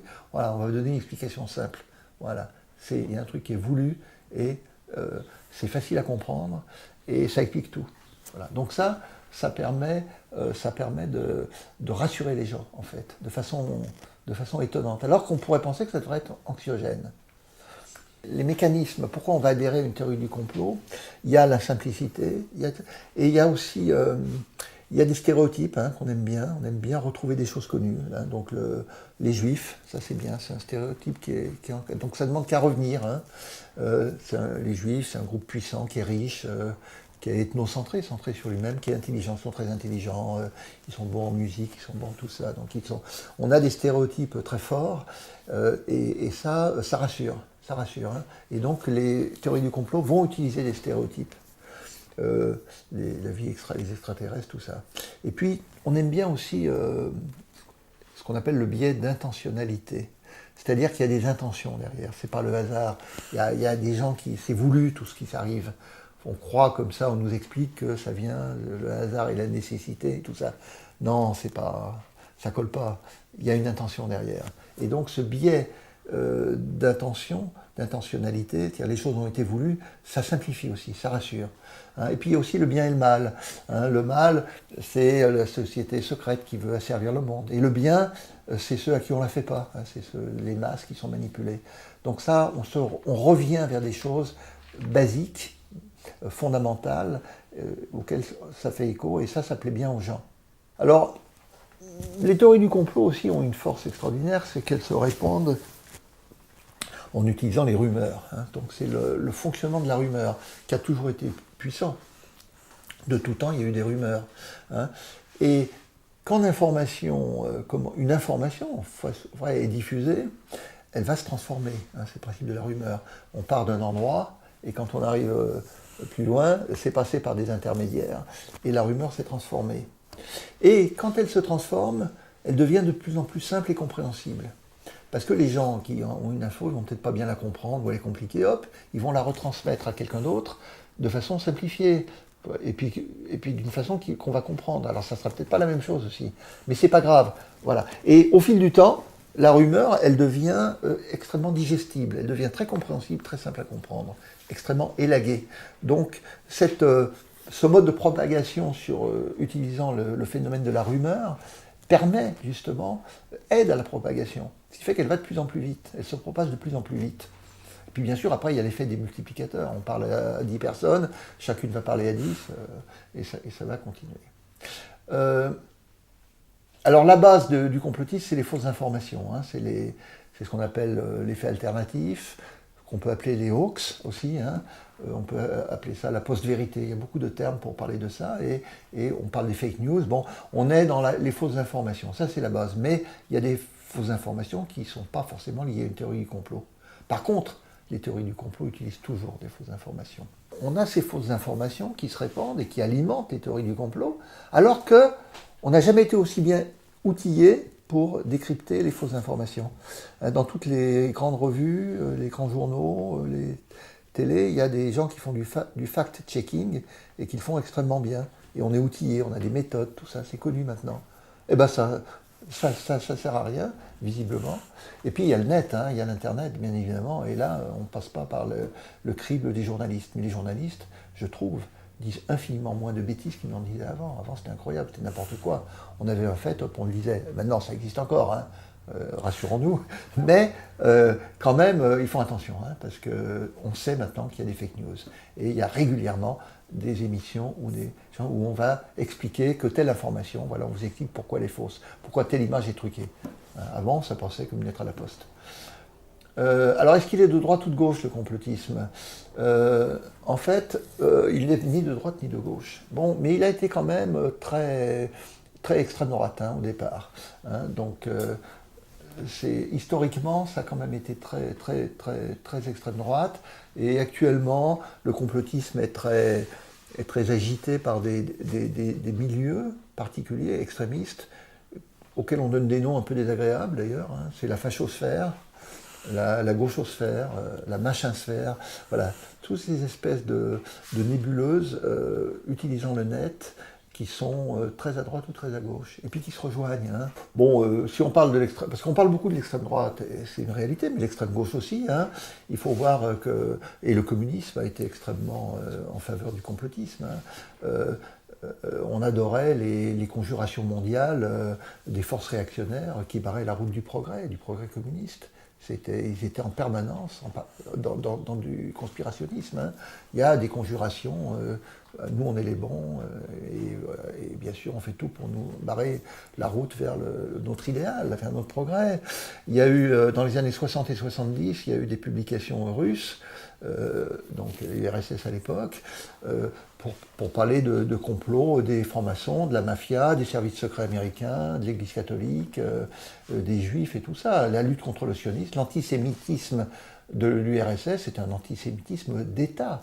Hein, la lutte contre le sionisme, dans les années 60, l'URSS était extrêmement antisioniste. C'est pas un hasard si beaucoup de juifs russes ont préféré partir. Il valait mieux partir. Alors, après, on va dire, oui, mais alors, il y a les réseaux d'influence. Hein, il y a des réseaux d'influence. Est-ce que ce sont des comploteurs ? Parce que derrière, il faut savoir s'il n'y a pas des vrais complots quand même.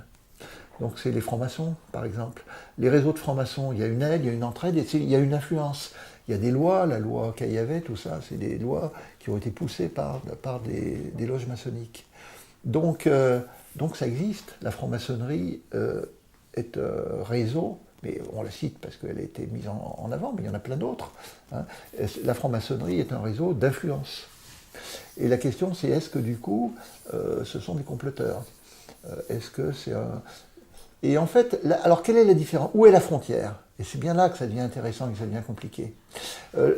La franc-maçonnerie, c'est une espèce de... C'est un lobby laïque, des formes sur la laïcité, tout ça. C'est un lobby qui porte un certain nombre de points de vue.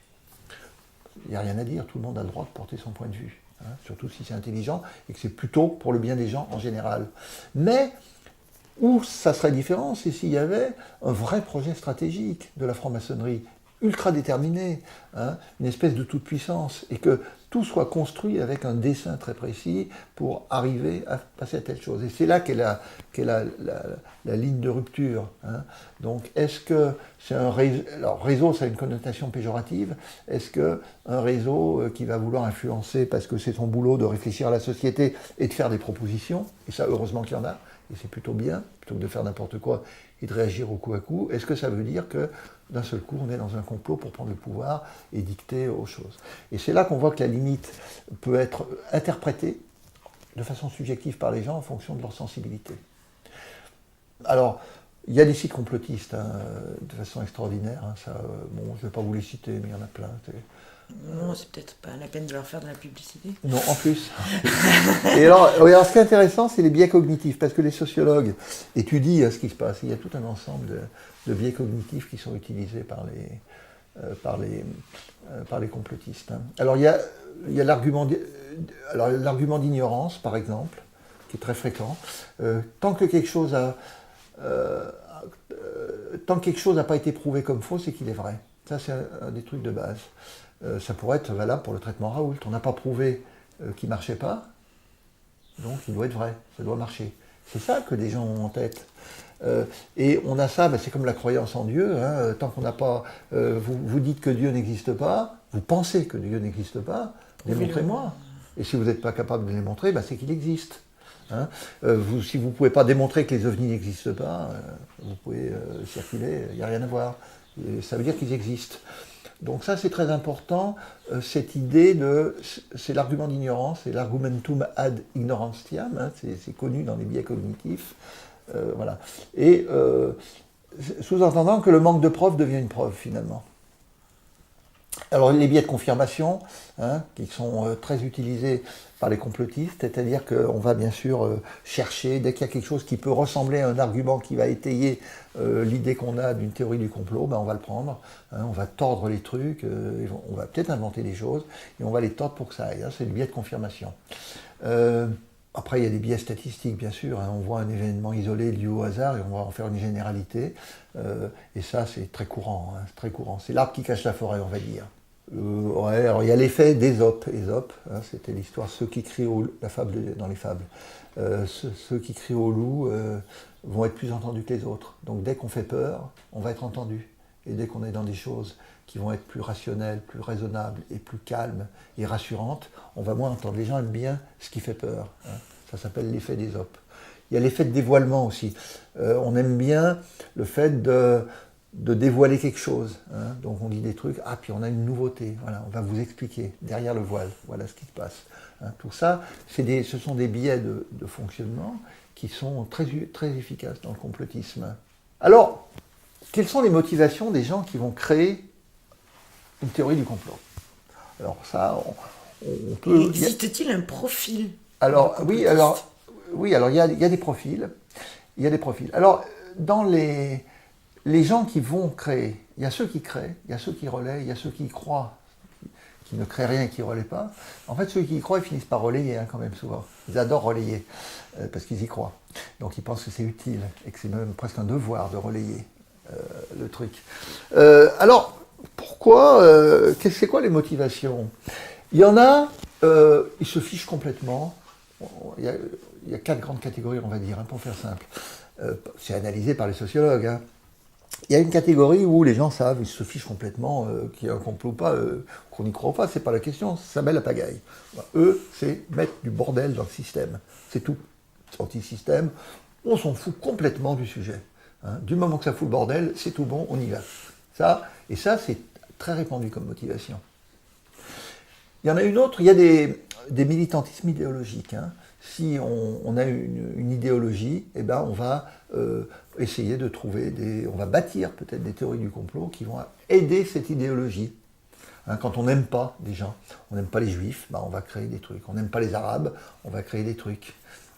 On n'aime pas les riches, on n'aime pas les médecins, on n'aime pas la famille royale britannique, tout ça. Donc on va créer des complots pour alimenter ce militantisme idéologique. Comme on est militant, on est prêt à tout, hein, puisque c'est pas la vérité qui compte, c'est la cause pour laquelle on est militant. C'est ça qui passe devant le reste.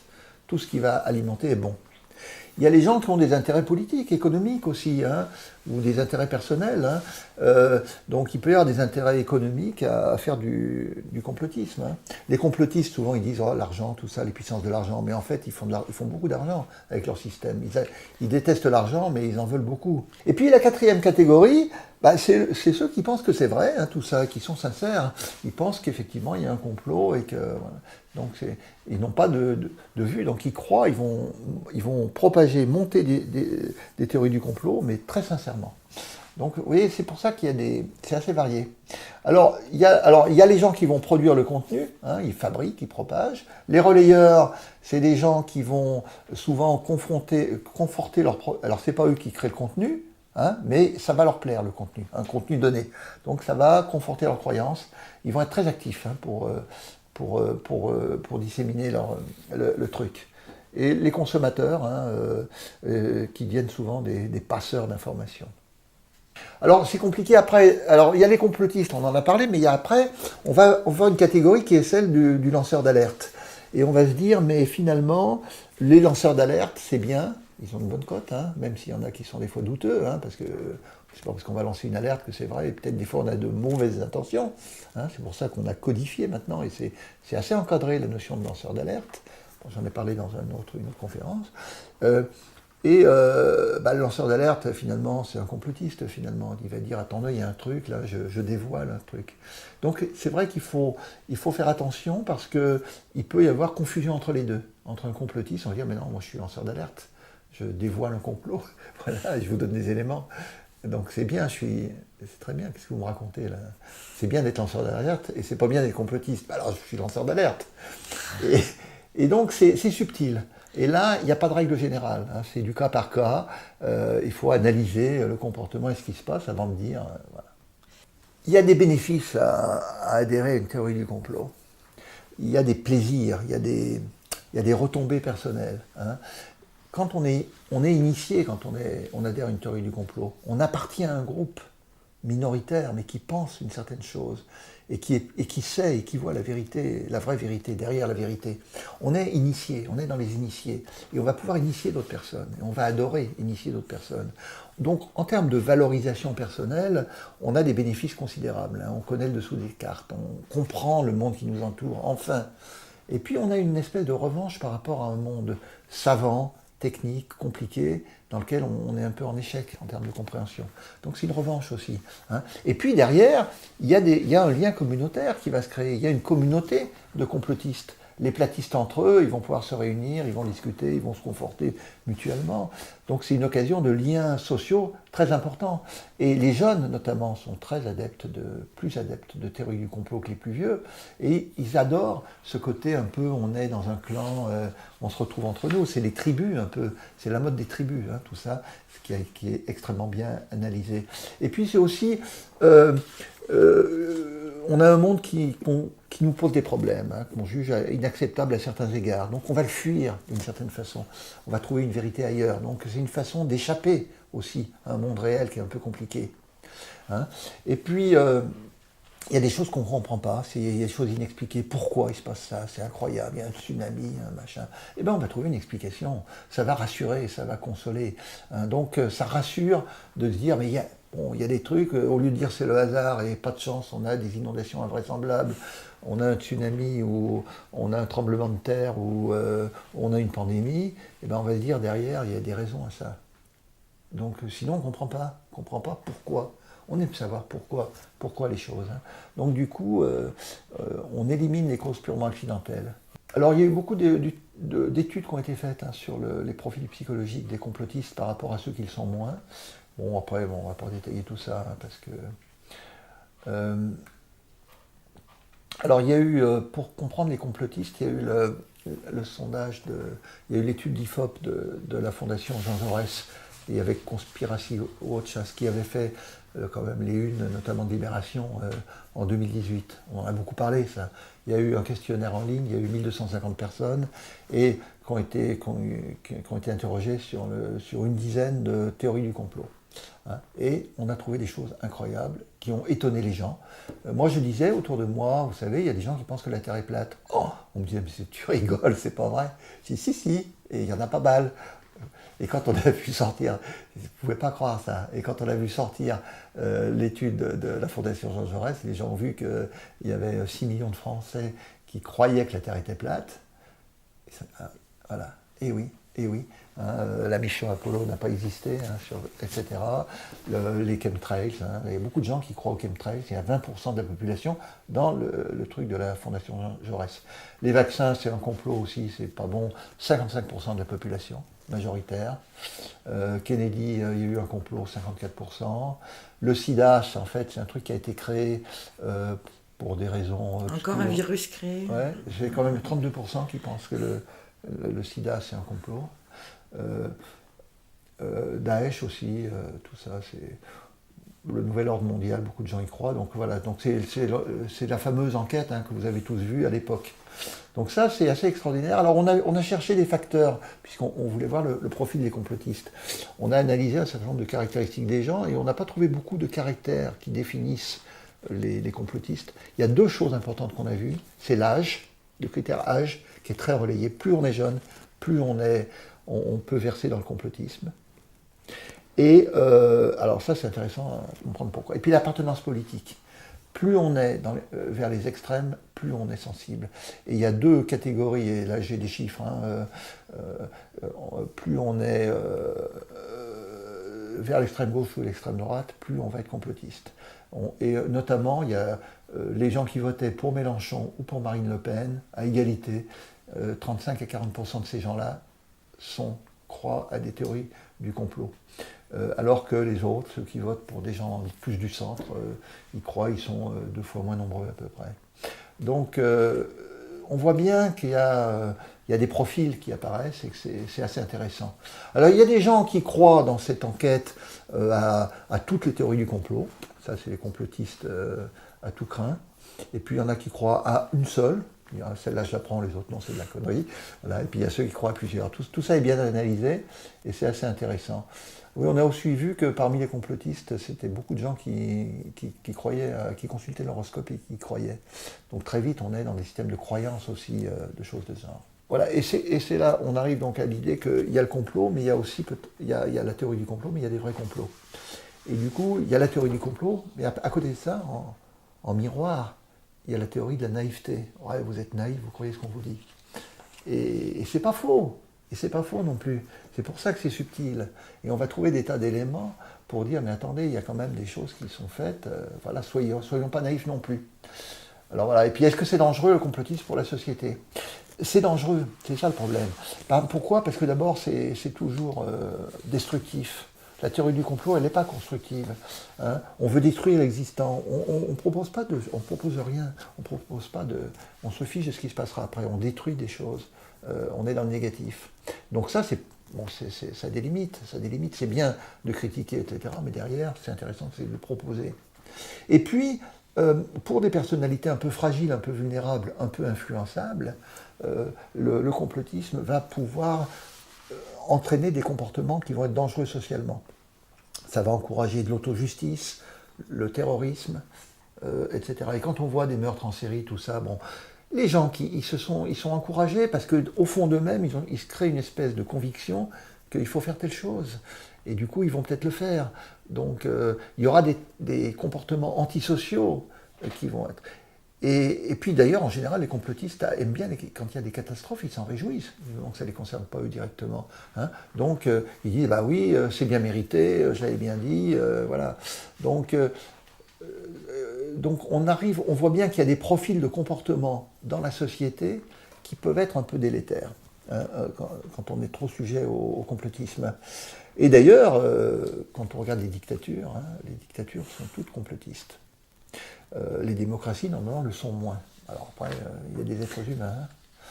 Alors, une chose intéressante pour votre question sur il y a des vrais complots. Eh bien, des fois, la limite, elle est pas évidente. Hein. Il y a eu des tas de choses qui étaient des vrais complots, et des complots d'État. Il y en a eu. Bon, on ne va pas donner de liste, mais il y en a eu. Et donc, du coup, on ne peut pas dire systématiquement que un complotisme est un complotisme. C'est peut-être un vrai complot qui est démasqué. Et un cas très intéressant, c'est le groupe Bilderberg. Parce que c'est un groupe qui existe depuis 1954, dont on parle beaucoup et que les complotistes adorent, parce que c'est des gens qui, au niveau mondial, se réunissent, réfléchissent au monde, vers où il peut aller. C'est un groupe d'influence vers une certaine, qui est en fait une mondialisation de la réflexion sur les problèmes. Chacun ne reste pas dans son pays. Des gens dits importants, une élite se réunit, avec élite politique, des gouvernants, des patrons de banques ou de grandes entreprises, en nombre assez limité, se réunissent entre eux pour réfléchir et éventuellement faire des propositions.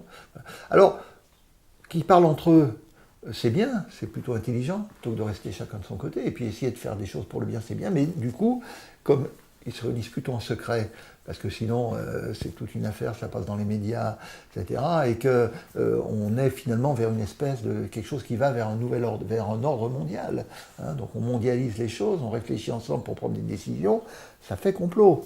Alors, et le groupe Bilderberg, il existe, il a été créé en 1954, et le but, c'était de discuter des problèmes de la civilisation occidentale. Donc c'était les Européens et les Américains. Et ça a commencé en pleine guerre froide.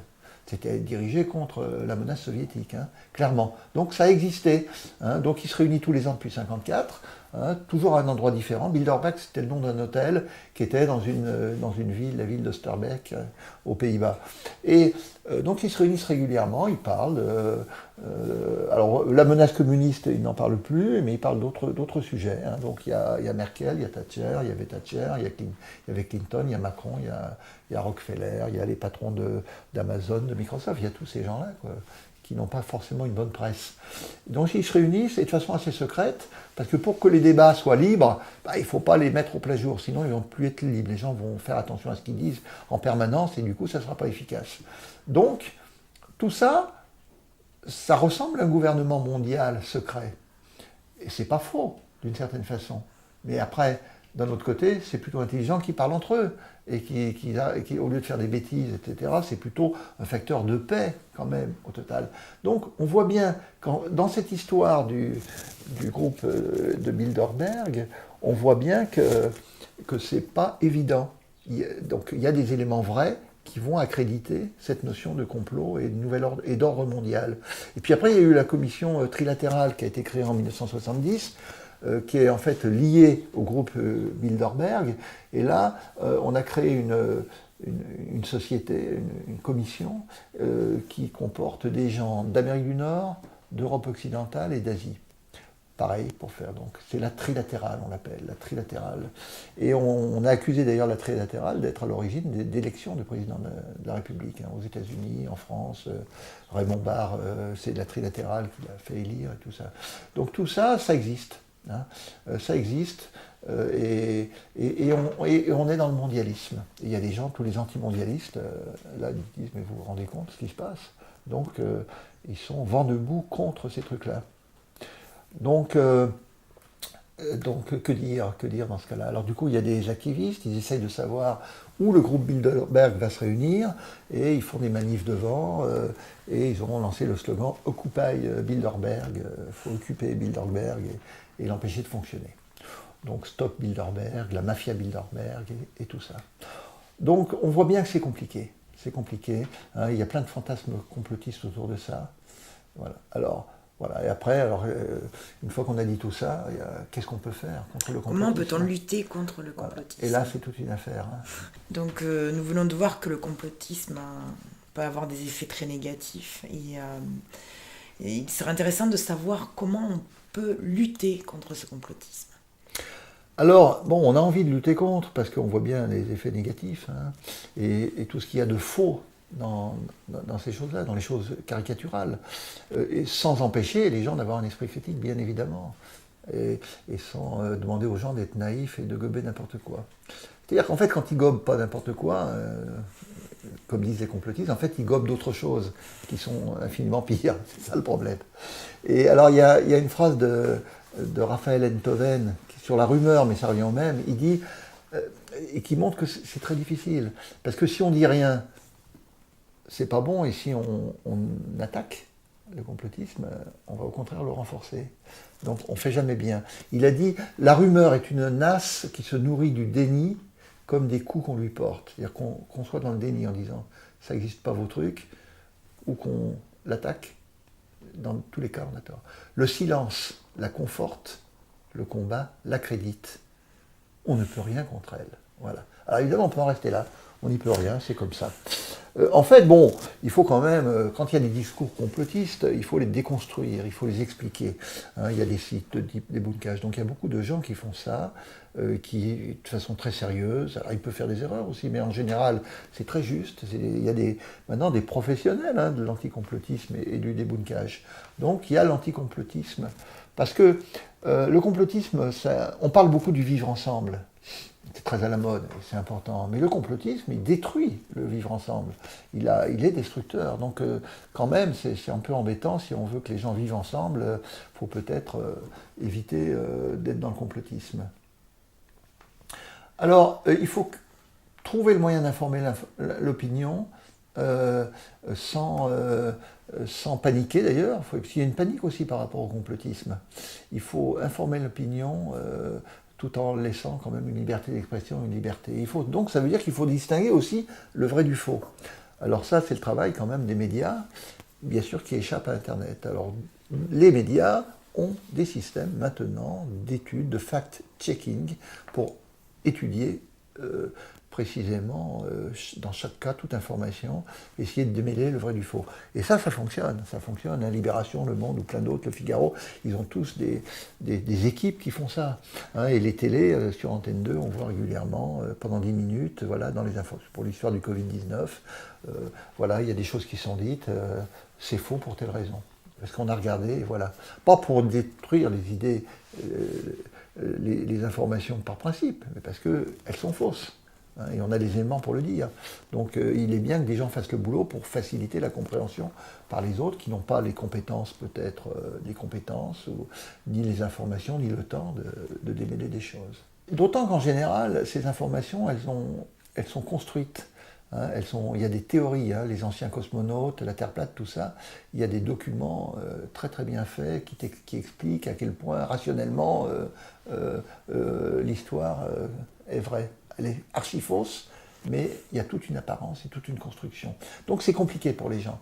Donc il faut il y a un marché de l'information, il faut qu'il soit exigeant, et il faut qu'on ait une méthode et qu'on le fasse. Donc aujourd'hui, ça se fait. Mais s'il y a un point à développer, de mon point de vue, c'est l'école, c'est l'éducation. Une question dès le plus jeune âge. Dès le plus jeune âge. Et si l'école doit apporter quelque chose, bon, l'école, on apprenait de la connaissance, on délivrait de la connaissance et on remplissait pour que les enfants aient un bagage curriculaire, un bagage de savoir et de connaissances. Et bon, on est un peu revenu de ça. Alors c'est important d'avoir du savoir et des connaissances, c'est évident. Il ne faut surtout pas abandonner ça, mais il faut surtout apprendre aux gens à réfléchir.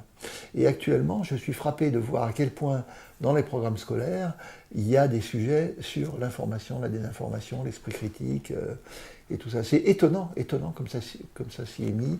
Et je crois que ça avait démarré, c'est pas ma spécialité l'éducation, mais avec Najat Vallaud-Belkacem qui avait démarré des programmes en s'alarmant, en se disant mais on a un rôle et l'éducation nationale à sa place doit faire quelque chose si elle ne le fait pas. Et les enfants, ils travaillent sur des cas, ils travaillent sur des tas de choses qui sont liées à la désinformation, à la théorie du complot, aux fake news. Et ils sont maintenant assez familiers de ça. Donc je pense qu'il faut leur apprendre à réfléchir devant des faits, à pas tout gober. Et pas tout gober, c'est pas justement ne pas gober ce qui est officiel sous prétexte que c'est officiel ou dit dans les médias, mais ne pas gober ce qui est de la fausse information. Donc leur apprendre à critiquer les sources. Parce que les gens, quand on fait des enquêtes d'opinion, et ils pensent que sur les réseaux, il y a plein de fausses informations, ils le disent. Il y a très peu de gens qui croient à ce qu'il y a. Mais ils regardent. Et en fin de compte, ils sont influencés. Donc ils savent rationnellement, intellectuellement qu'il y a n'importe quoi, mais ils y vont. Des fois, ils vont que là. Et malgré tout, il y a des messages qui passent et ils sont influencés. Donc Il faut, voilà, donc il faut bien, il y a des prises de conscience qui sont importantes. Hein. Donc l'esprit critique doit être développé, mais pas dévoyé vers être critique vis-à-vis de choses qui ont du sens, et pour gober après des couleuvres énormes. Donc c'est bien, donc c'est l'éducation pour moi la clé à la base. Hein. Est-ce que manifestement le complotisme est toujours lié à des traumatismes, des anxiétés, de l'insécurité? Est-ce qu'on ne pourrait pas travailler là-dessus aussi? Il semblerait que les Français soient dans un état d'insécurité profonde où le complotisme les rassure quelque part. Ouais. Et est-ce qu'on ne pourrait pas lutter de ce point de vue aussi? Alors, oui, mais bon, il y a toujours eu de l'insécurité, de l'angoisse, et il y en aura toujours. La vie ne sera jamais un long fleuve tranquille. Il y a toujours des problèmes, hein, et il y a des gens qui en ont beaucoup plus que d'autres. Donc ça, on ne pourra pas empêcher. Par contre, plus les gens sont stables dans leur tête et bien dans leur société, bien dans leur vie, et bien sûr, moins ils vont être sensibles au complotisme. Alors là, c'est compliqué, là. C'est assez compliqué. En attendant, il y aura toujours, malgré tout, du complotisme, et il y aura une angoisse, et il faut comprendre ce qui fait que les gens vont verser dans le complotisme, de façon à pouvoir diminuer. Le complotisme existera toujours. Ce qu'il faut juste, c'est éviter qu'il devienne dominant, et éviter qu'il mène à des comportements dangereux. C'est ça surtout. Après ça, les gens pensent ce qu'ils veulent. Hein. Donc voilà en gros ce que je voulais dire sur le complotisme, en essayant d'aller assez vite. Merci beaucoup Gilles Roche, et là nous avons balayé le complotisme. Balayons. Nous essaierons de le balayer, mais en tout cas là, les personnes auront, je suppose, bien compris comment ça fonctionne. Je vous remercie. Je vous remercie.